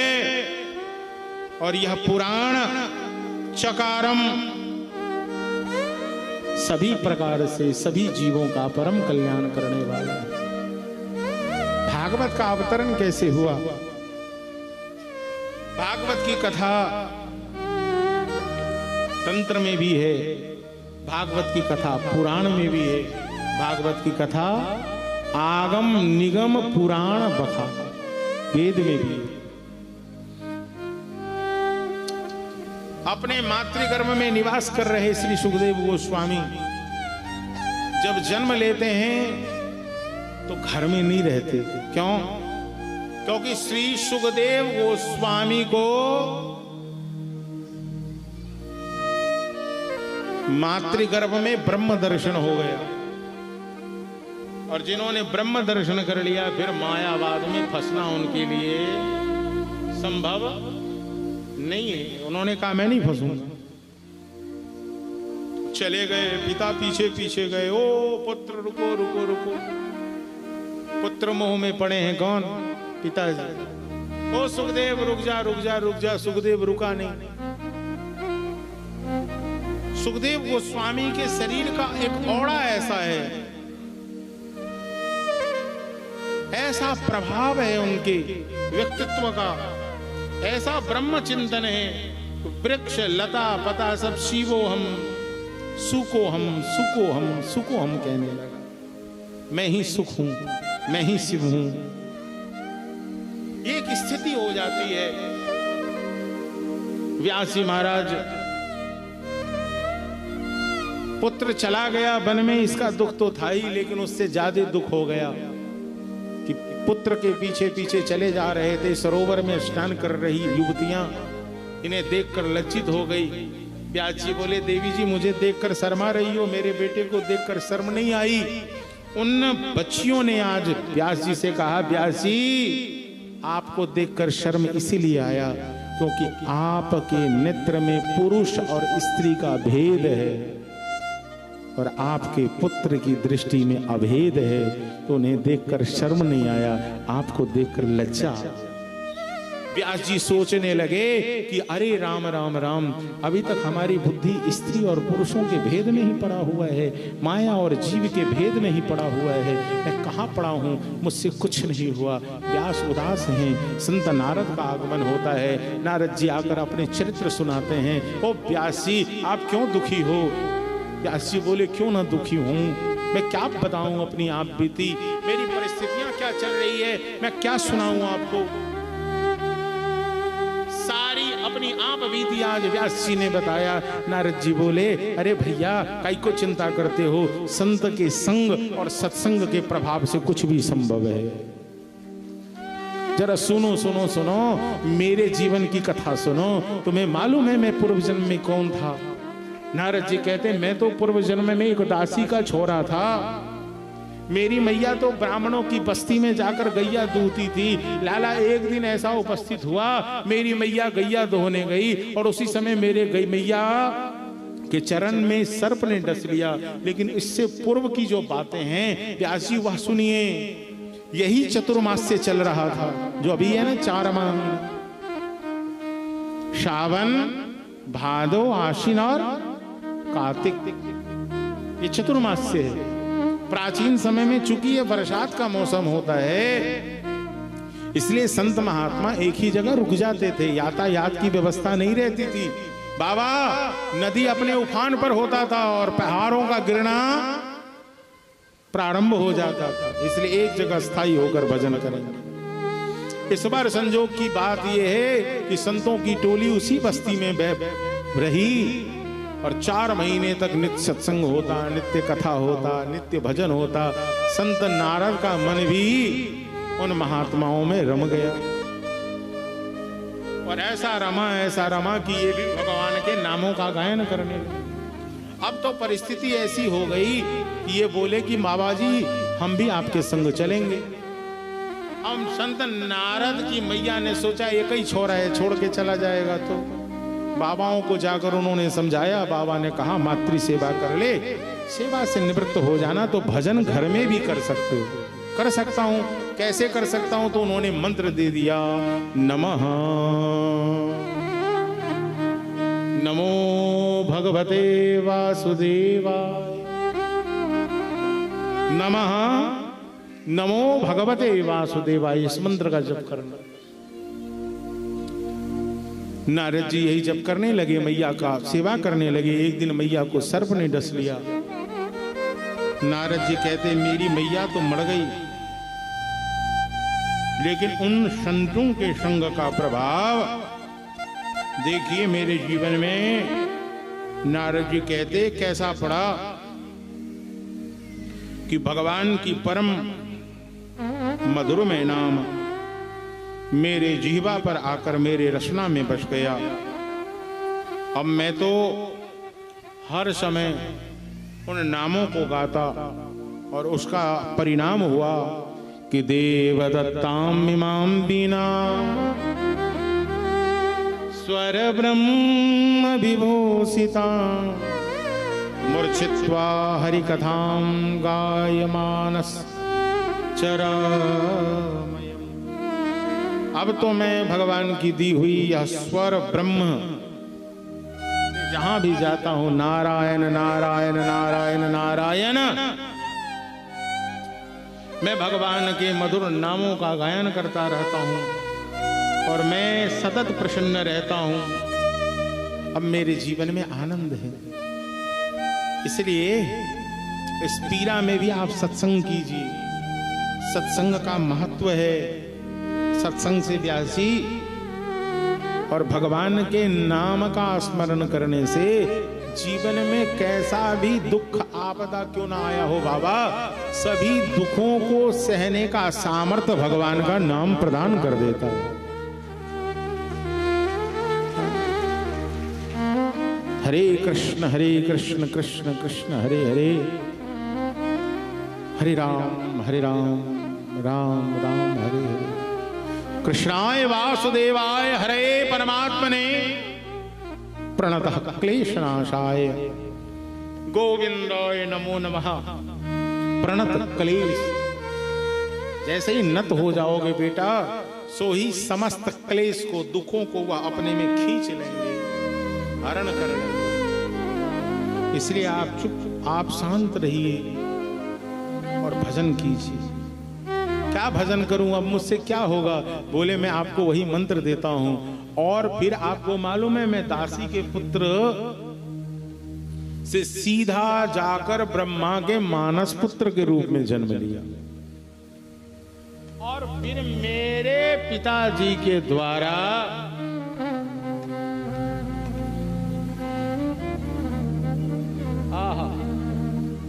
फिर मेरे पिता के द्वारा मुझे जो ब्रह्म अपितु भागवती जो उपदेश मिला है, मैं उन मंत्रों से आपको दीक्षित करता हूं। आप उन मंत्रों का साधन कीजिए, और जब आप साधन करेंगे तो यमादिभिर गभो बंदम कामलोभ हतो मोह। साधन की संपन्नता जब आपके जीवन में होगी, बात बन जाए। व्यास जी कह रहे हैं अब मेरी ऐसी अवस्था हो गई है, मैं बूढ़ा हो गया, मैंने वेदों का विभाजन कर दिया, मैंने इतने पुराण लिख दिए, मैंने इतना बड़ा ऐतिहासिक ग्रंथ लिख दिया, अब मुझसे कोई अपेक्षा रखना सही नहीं है। बोले देखिए भजन में बल है, आप भजन की। सरस्वती नदी के किनारे व्यास जी महाराज भजन कर रहे हैं, और कृष्ण द्वैपायन फिर उसी सरोवर पर बैठे बैठे अद्भुत रूप से श्रीमद् भागवती संहिता का निर्माण करते हैं। बंधुओं, भागवत का प्रारंभ है कहां? जहां महाभारत का विश्राम है। महाभारत विश्राम हो रहा है, चारों ओर दुंदुभियां बज रही हैं, उद्घोष हो रहा है। हस्तिनापुर के महाराज हो गए कौन? युधिष्ठिर। अरे भैया देखो देखो, दुर्योधन की हार हो गई। युधिष्ठिर महाराज राजा बन गए। आज राज सिंहासन पर बैठे युधिष्ठिर जी महाराज को भ्रम हो गया। बुद्धि के पंच दोष हैं, भ्रम, प्रमाद, विप्लिप्सा और करणापाटक। स्वयं धर्म भी आज उलझ गया, जहां धर्म को उलझना नहीं है। युधिष्ठिर धर्म है। युद्ध जब महाभारत का चल रहा है तो किम कर्तव्य विमूढ़ पड़ा है वह अर्जुन। उस किम कर्तव्य विमूढ़ता में उलझे हुए, मूढ़ बने हुए, मूर्ख बने हुए अर्जुन को समझाने के लिए कृष्ण है। क्यों? क्योंकि श्री कृष्ण गुरु हैं। अर्जुन ने उनसे दीक्षा ली है। शिष्यस्ते हम साधि माम त्वाम प्रपन्नः, मैं आपका शिष्य हूं, चेला हूं। लेकिन युधिष्ठिर जी महाराज का सतत भाव है कि ये मेरा छोटा भैया है, कृष्ण का मैं बड़ा भैया हूं। सबसे बड़ी बात होती है संबंध का बोध होना। इसलिए भगवान भी जानते हैं कि युधिष्ठिर को यदि जाकर भी मैं कुछ समझाऊं, धर्म स्वयं को कारण मान लिया। युधिष्ठिर जी महाराज इस युद्ध का कारण खुद को मान लिए कि युद्ध मेरे कारण हुआ है। यदि ना तो मुझे लिप्सा होती इस राजगद्दी की, और न इतनी सारी नई अवस्था की युवतियां विधवा होती। क्योंकि युधिष्ठिर जी महाराज की जब दृष्टि जाती है तो देखते हैं, अरे राम, यहां तो लाखों लाख युवतियां हैं जो श्वेत वस्त्र धारण की हुई हैं, और अभी ये सभी जुआन हैं, इनका मन चंचल होगा, समाज में पुरुष का अभाव हो गया है। अब एक ही पुरुष के संग यदि सब मिलन करेंगी, समाज में कैसा संस्कार और कैसे बालक उत्पन्न होंगे। इन सभी का कारण मैं हूं। अपने को कोस रहे हैं, भूमिका बन रही है। इधर दुर्योधन, दिनकर जी कहते, लोग कहता है कि 60 सुधरहि सत्संगई पावा, लेकिन यदि सठता की हठ धर्मिता है किसी के भीतर, तो कितना भी सत्संग उसे क्यों ना मिल जाए, उसके जीवन में कोई सुधार नहीं होता। दिनकर जी कहते, दुर्योधन न जो सठता सही तांता, न डूबता भारतीयों रक्त पारावार में, ले डूबता है एक पापी नाव को मझधार। और उसे उकसाने वाले भी वैसे ही होते हैं। दुर्योधन को इच्छा की मृत्यु है। क्या है? दुर्योधन को इच्छा मृत्यु है, और इतना खतरनाक इच्छा मृत्यु है कि न तो ये सदमा में मर सकता है, यदि खूब सदमा लग जाए, गहरा शोक हो जाए तो भी नहीं मरेगा। यदि खूब प्रसन्नता हो जाए बेटा तो भी नहीं मरेगा। लेकिन यदि दुख और सुख दोनों का एक समय ही मिलन हो जाए, जैसे हिरण्यकश्यप कब मरा? संध्या में। संध्या क्या है? दिवा और रात्रि का मिलन है। ऐसे ही सुख और दुख दोनों का एक ही संग मिलन होगा, सो ही इसकी मृत्यु हो जाएगी। अब देखो, इसका कारण बनना है अश्वत्थामा को। जहां टूटा हुआ है, चेहरे उदास हैं, लेकिन फिर भी आज अश्वत्थामा जाकर कहता है, ओ महाराज। अश्वत्थामा की ये वाणी यहां चुभ गई। तुमसे ये अपेक्षा नहीं है। क्यों? क्योंकि तुम मेरे मित्र हो, तुम मेरी हंसी उड़ाओगे, ये उम्मीद तुमसे नहीं। क्यों? मैं तुम्हारी हंसी क्यों उड़ा रहा हूं? तुमने मुझे महाराज कहा, अब मैं काई का महाराज? अब हमारे तुम्हारे सबके महाराज युधिष्ठिर जी हैं। बोले कैसे कह सकते हो कि महाराज नहीं? बोले कि महाराज होने के लिए मेरे पास सेनापति होना आवश्यक है। अश्वत्थामा कहता है, मित्र, तुमने सबके ऊपर भरोसा कर लिया, कृपाचार्य के ऊपर कर लिया, भीष्म के ऊपर कर लिया, कर्ण के ऊपर कर लिया, लेकिन कभी अपने मित्र अश्वत्थामा के ऊपर नहीं किया। मेरे पिता गुरु द्रोण के ऊपर भी किया, लेकिन मुझ पर नहीं किया। एक बार मुझे अपना सेनापति बना दो, मैं पांडवों का सिर लाकर तुम्हारे चरण में धरना धर दूं, तो फिर कहना। इस दुष्ट दुर्योधन के दुष्टता को इसने फिर से भड़का दिया। फिर से इसके अंदर की वो लिप्सा जग गई। अच्छा, पांडव मर सकता है? तुम मार सकते हो?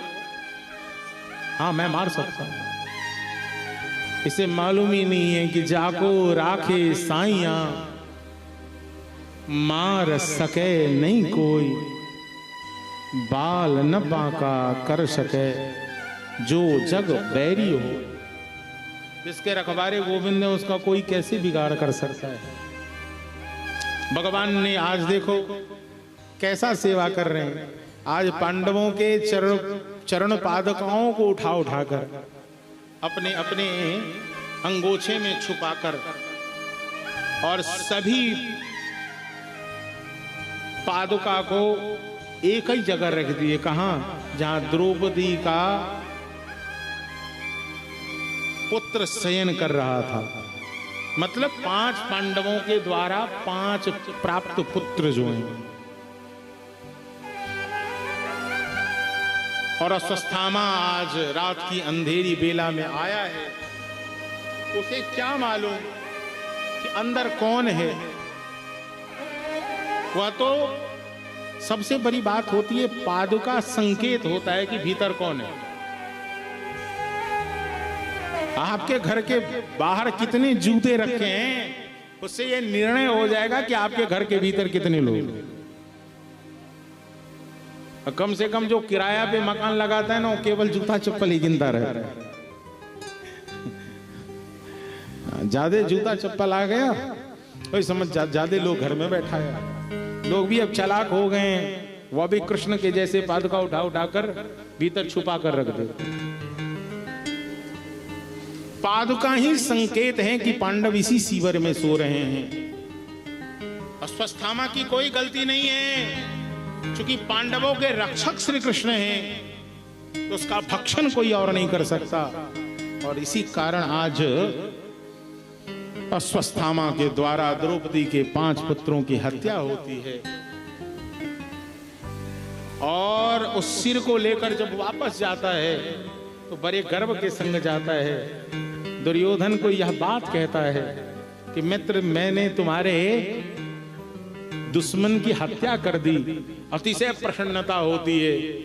और उसी समय प्रमाण स्वरूप जो सिर है, उसके ऊपर हस्तचाप देने से वह टूट जाता है। दुर्योधन कहता है कि जो मेरे हस्तचाप देने से टूट गया, वह निश्चित ही अर्जुन और युधिष्ठिर का सिर नहीं हो सकता। मैं देखना चाहता हूं। और जैसे ही देखता है, सो ही वह विह्वल होकर रोने लगता है। एक ही समय में सुख और दुख का आगमन हुआ, कारण बन गया मृत्यु का। और वह रोता हुआ कोसता है, अरे अश्वत्थामा, तुमने तो हमारे संपूर्ण कुल का ही नाश कर दिया। अरे यही बालक मुझे भी जल देते, मेरा भी तर्पण करते। मेरा द्वेष, मेरी लड़ाई पांडवों से थी, इन अब बालकों से नहीं थी। तुझे पता नहीं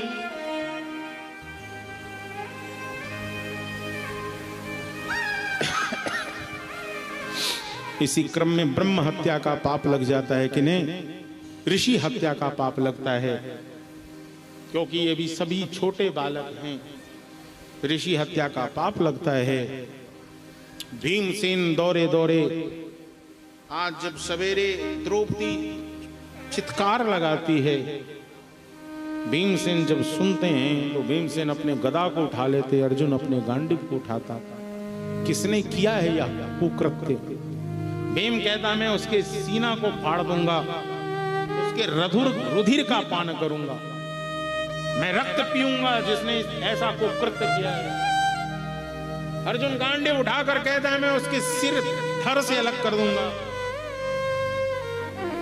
विदित होता है कोई और नहीं, ये हमारे गुरु पुत्र गुरु भारता हैं, गुरु द्रोण के पुत्र अश्वत्थामा हैं।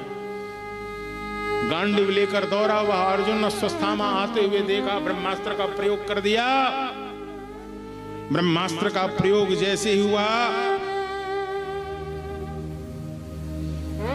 सोई अर्जुन घबराया है। पाही पाही महायोगिन, बचा लो बचा लो बचा लो।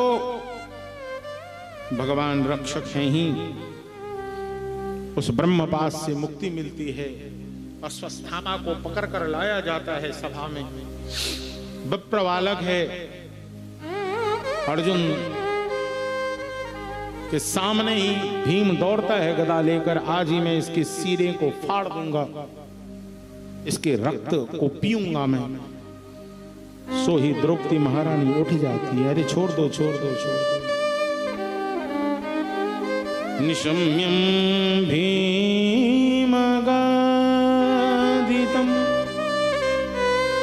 द्रौपद्याश्च चतुर्भुजम्। आपको मालूम है, आपकी अब गुरु मैया की सेवा करने वाला कोई नहीं है, आपके गुरुदेव नहीं रहे। और जब एक माता के लिए पति नहीं रहते हैं तो उसका सहारा उसका पुत्र होता है। अरे मेरे पुत्र नहीं सही तो आप सभी तो मेरे रक्षक हो, लेकिन भला आप सोचिए अपनी गुरु माता के लिए, उनके तो पति भी नहीं है, और यदि पुत्र भी नहीं रहेंगे तो उनका देखभाल करेगा। अरे तुमने नहीं जानती, तू भोली है रे, तू बड़ी बाबरी है द्रौपदी, तू चुप रहे, तू कुछ नहीं जानती, तू बड़ी भोड़ी है। अरे कन्हैया बताइयो, ये क्या द्रौपदी सही बोल रही थी? कन्हैया बोले गंभीर होकर, भैया बात तो ऐसो है कि द्रौपदी जो कह रही है एकदम सच्ची ही कह रही है। बात इतनी नहीं है कि ये तुम्हारे गुरुपुत्र हैं, ये ब्राह्मण बंधु है। ब्राह्मण बंधु कहते हैं किसी ब्राह्मणी के गर्भ से जन्म लिया है, इसलिए ब्राह्मण बंधोर्न हन्तव्यः आददाई बधारहनः। मैं तो यही कहूंगा कि ब्राह्मण बंधु की हत्या नहीं होनी चाहिए और आतताई को छोड़ना नहीं चाहिए।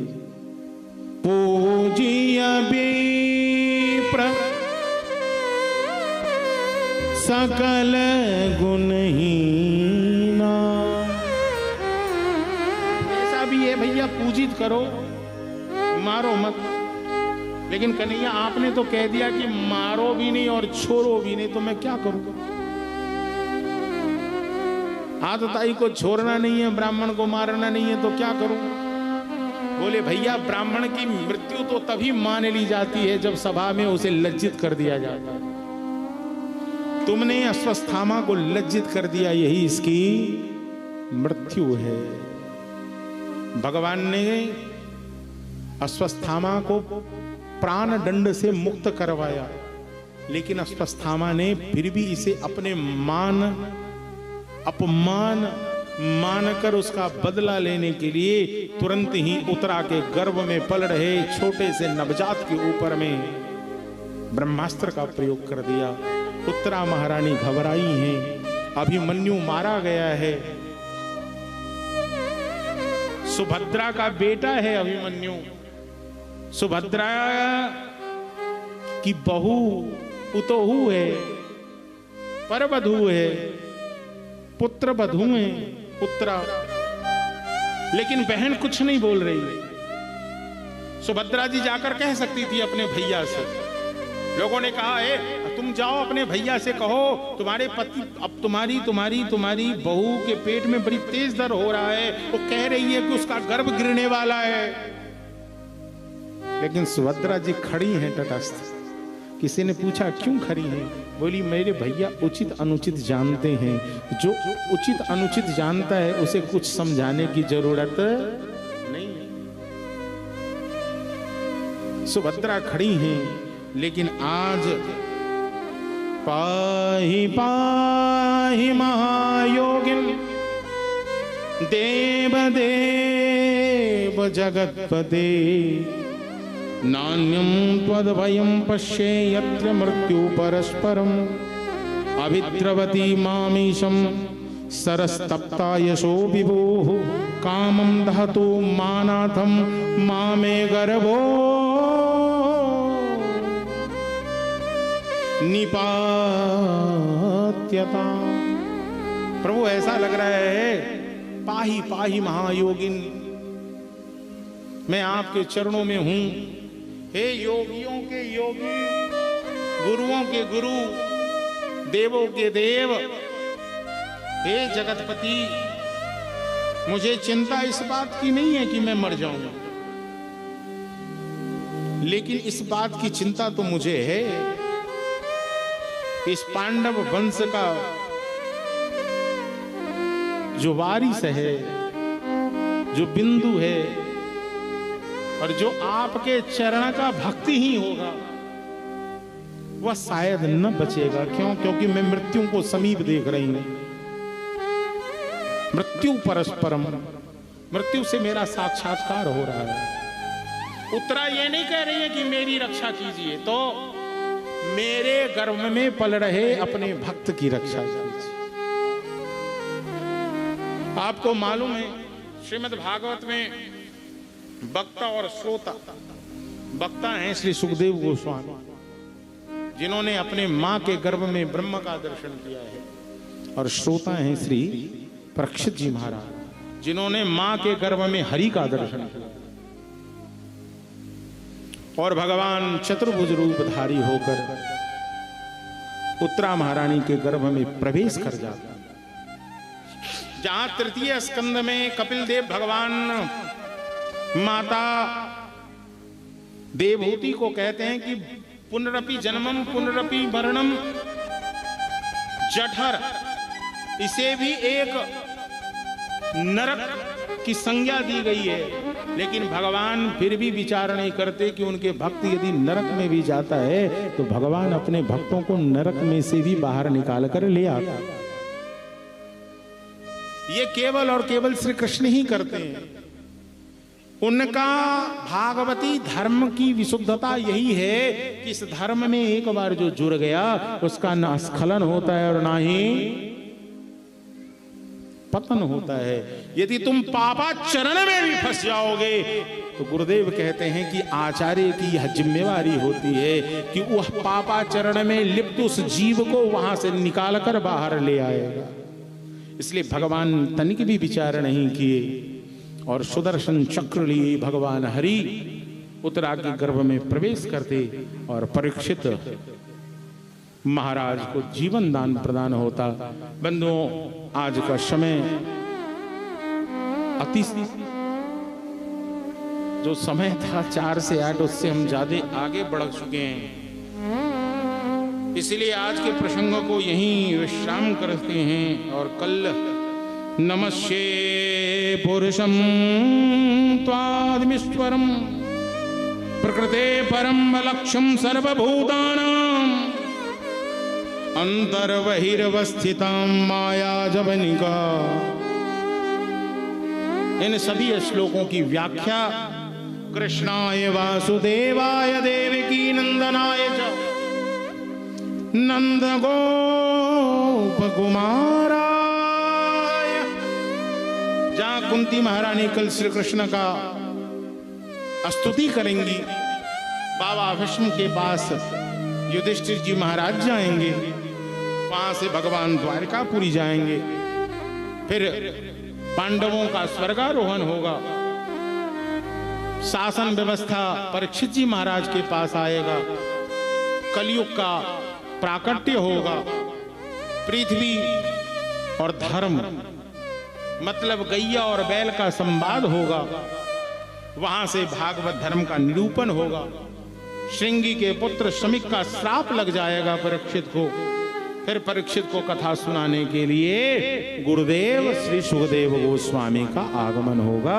और आज की कथा को यहीं विश्राम करते हैं। बोल वृंदावन बिहारी जय जय जय श्री राधे श्याम प्रेमानंद निताई गौर हरि।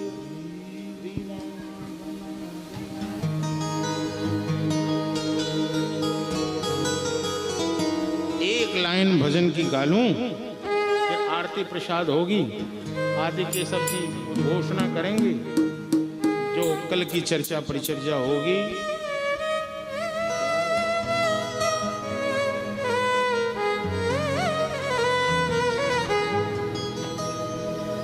ओ बनबारी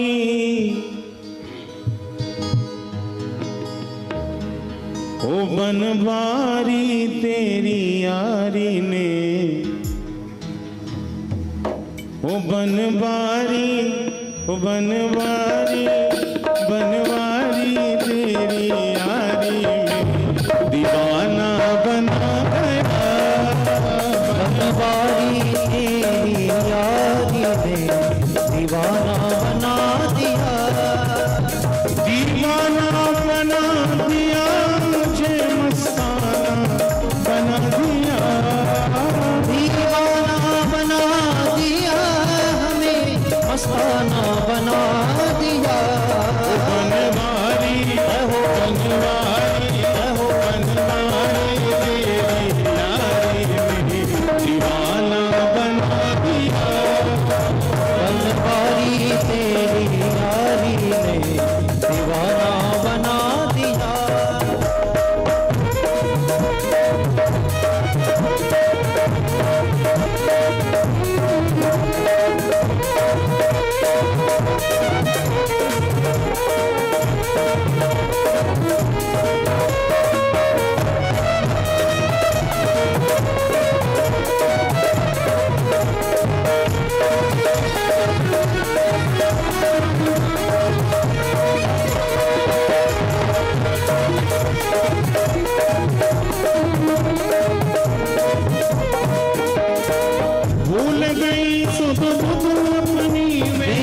सी हो गई, भूल गई सुध बुध अपनी, बेसुध सी हो गई।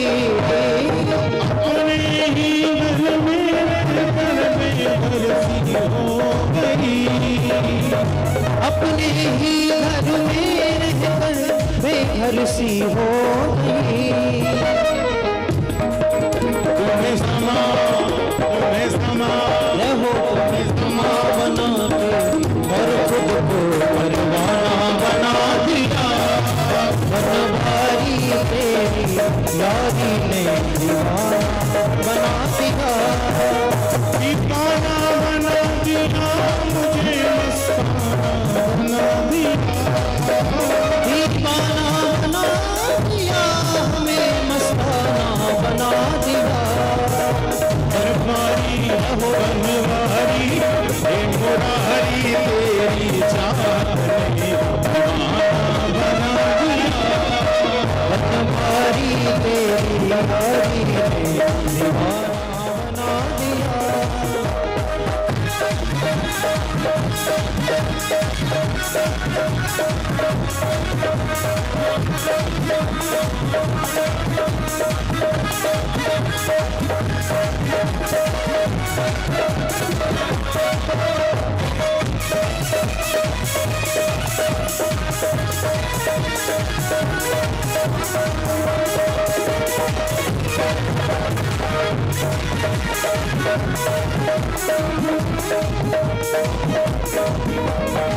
तेरी पायल धावन घुंघरू नाचूंगी संग में। तेरी पायल धावन घुंघरू नाचूंगी संग में। छोड़ रंग दुनिया के रंग गई तेरे रंग में। छोड़ रंग दुनिया के रंग गई तेरे रंग में। तुम्हें बना के मथुरा और खुद को बरसाना बना दिया।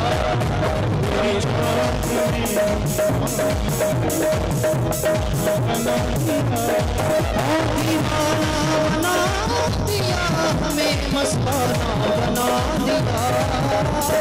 दीवाना बना दिया हमें, मस्ताना बना दिया। बनवारी गिरधारी एक बार बोलो हाथ उठाकर सारे। तेरी यारी ने दीवाना बना दिया। बनवारी तेरी चाहत ने दीवाना बना दिया। तेरी यारी ने दीवाना बना दिया। दीवाना बना दिया। दीवाना बना दिया। दीवाना बना दिया।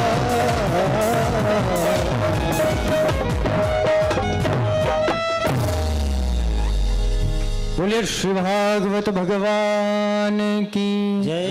पूज्य व्यास जी महाराज की जय। सतगुरुदेव भगवान की जय। सुखदेव महाराज की जय।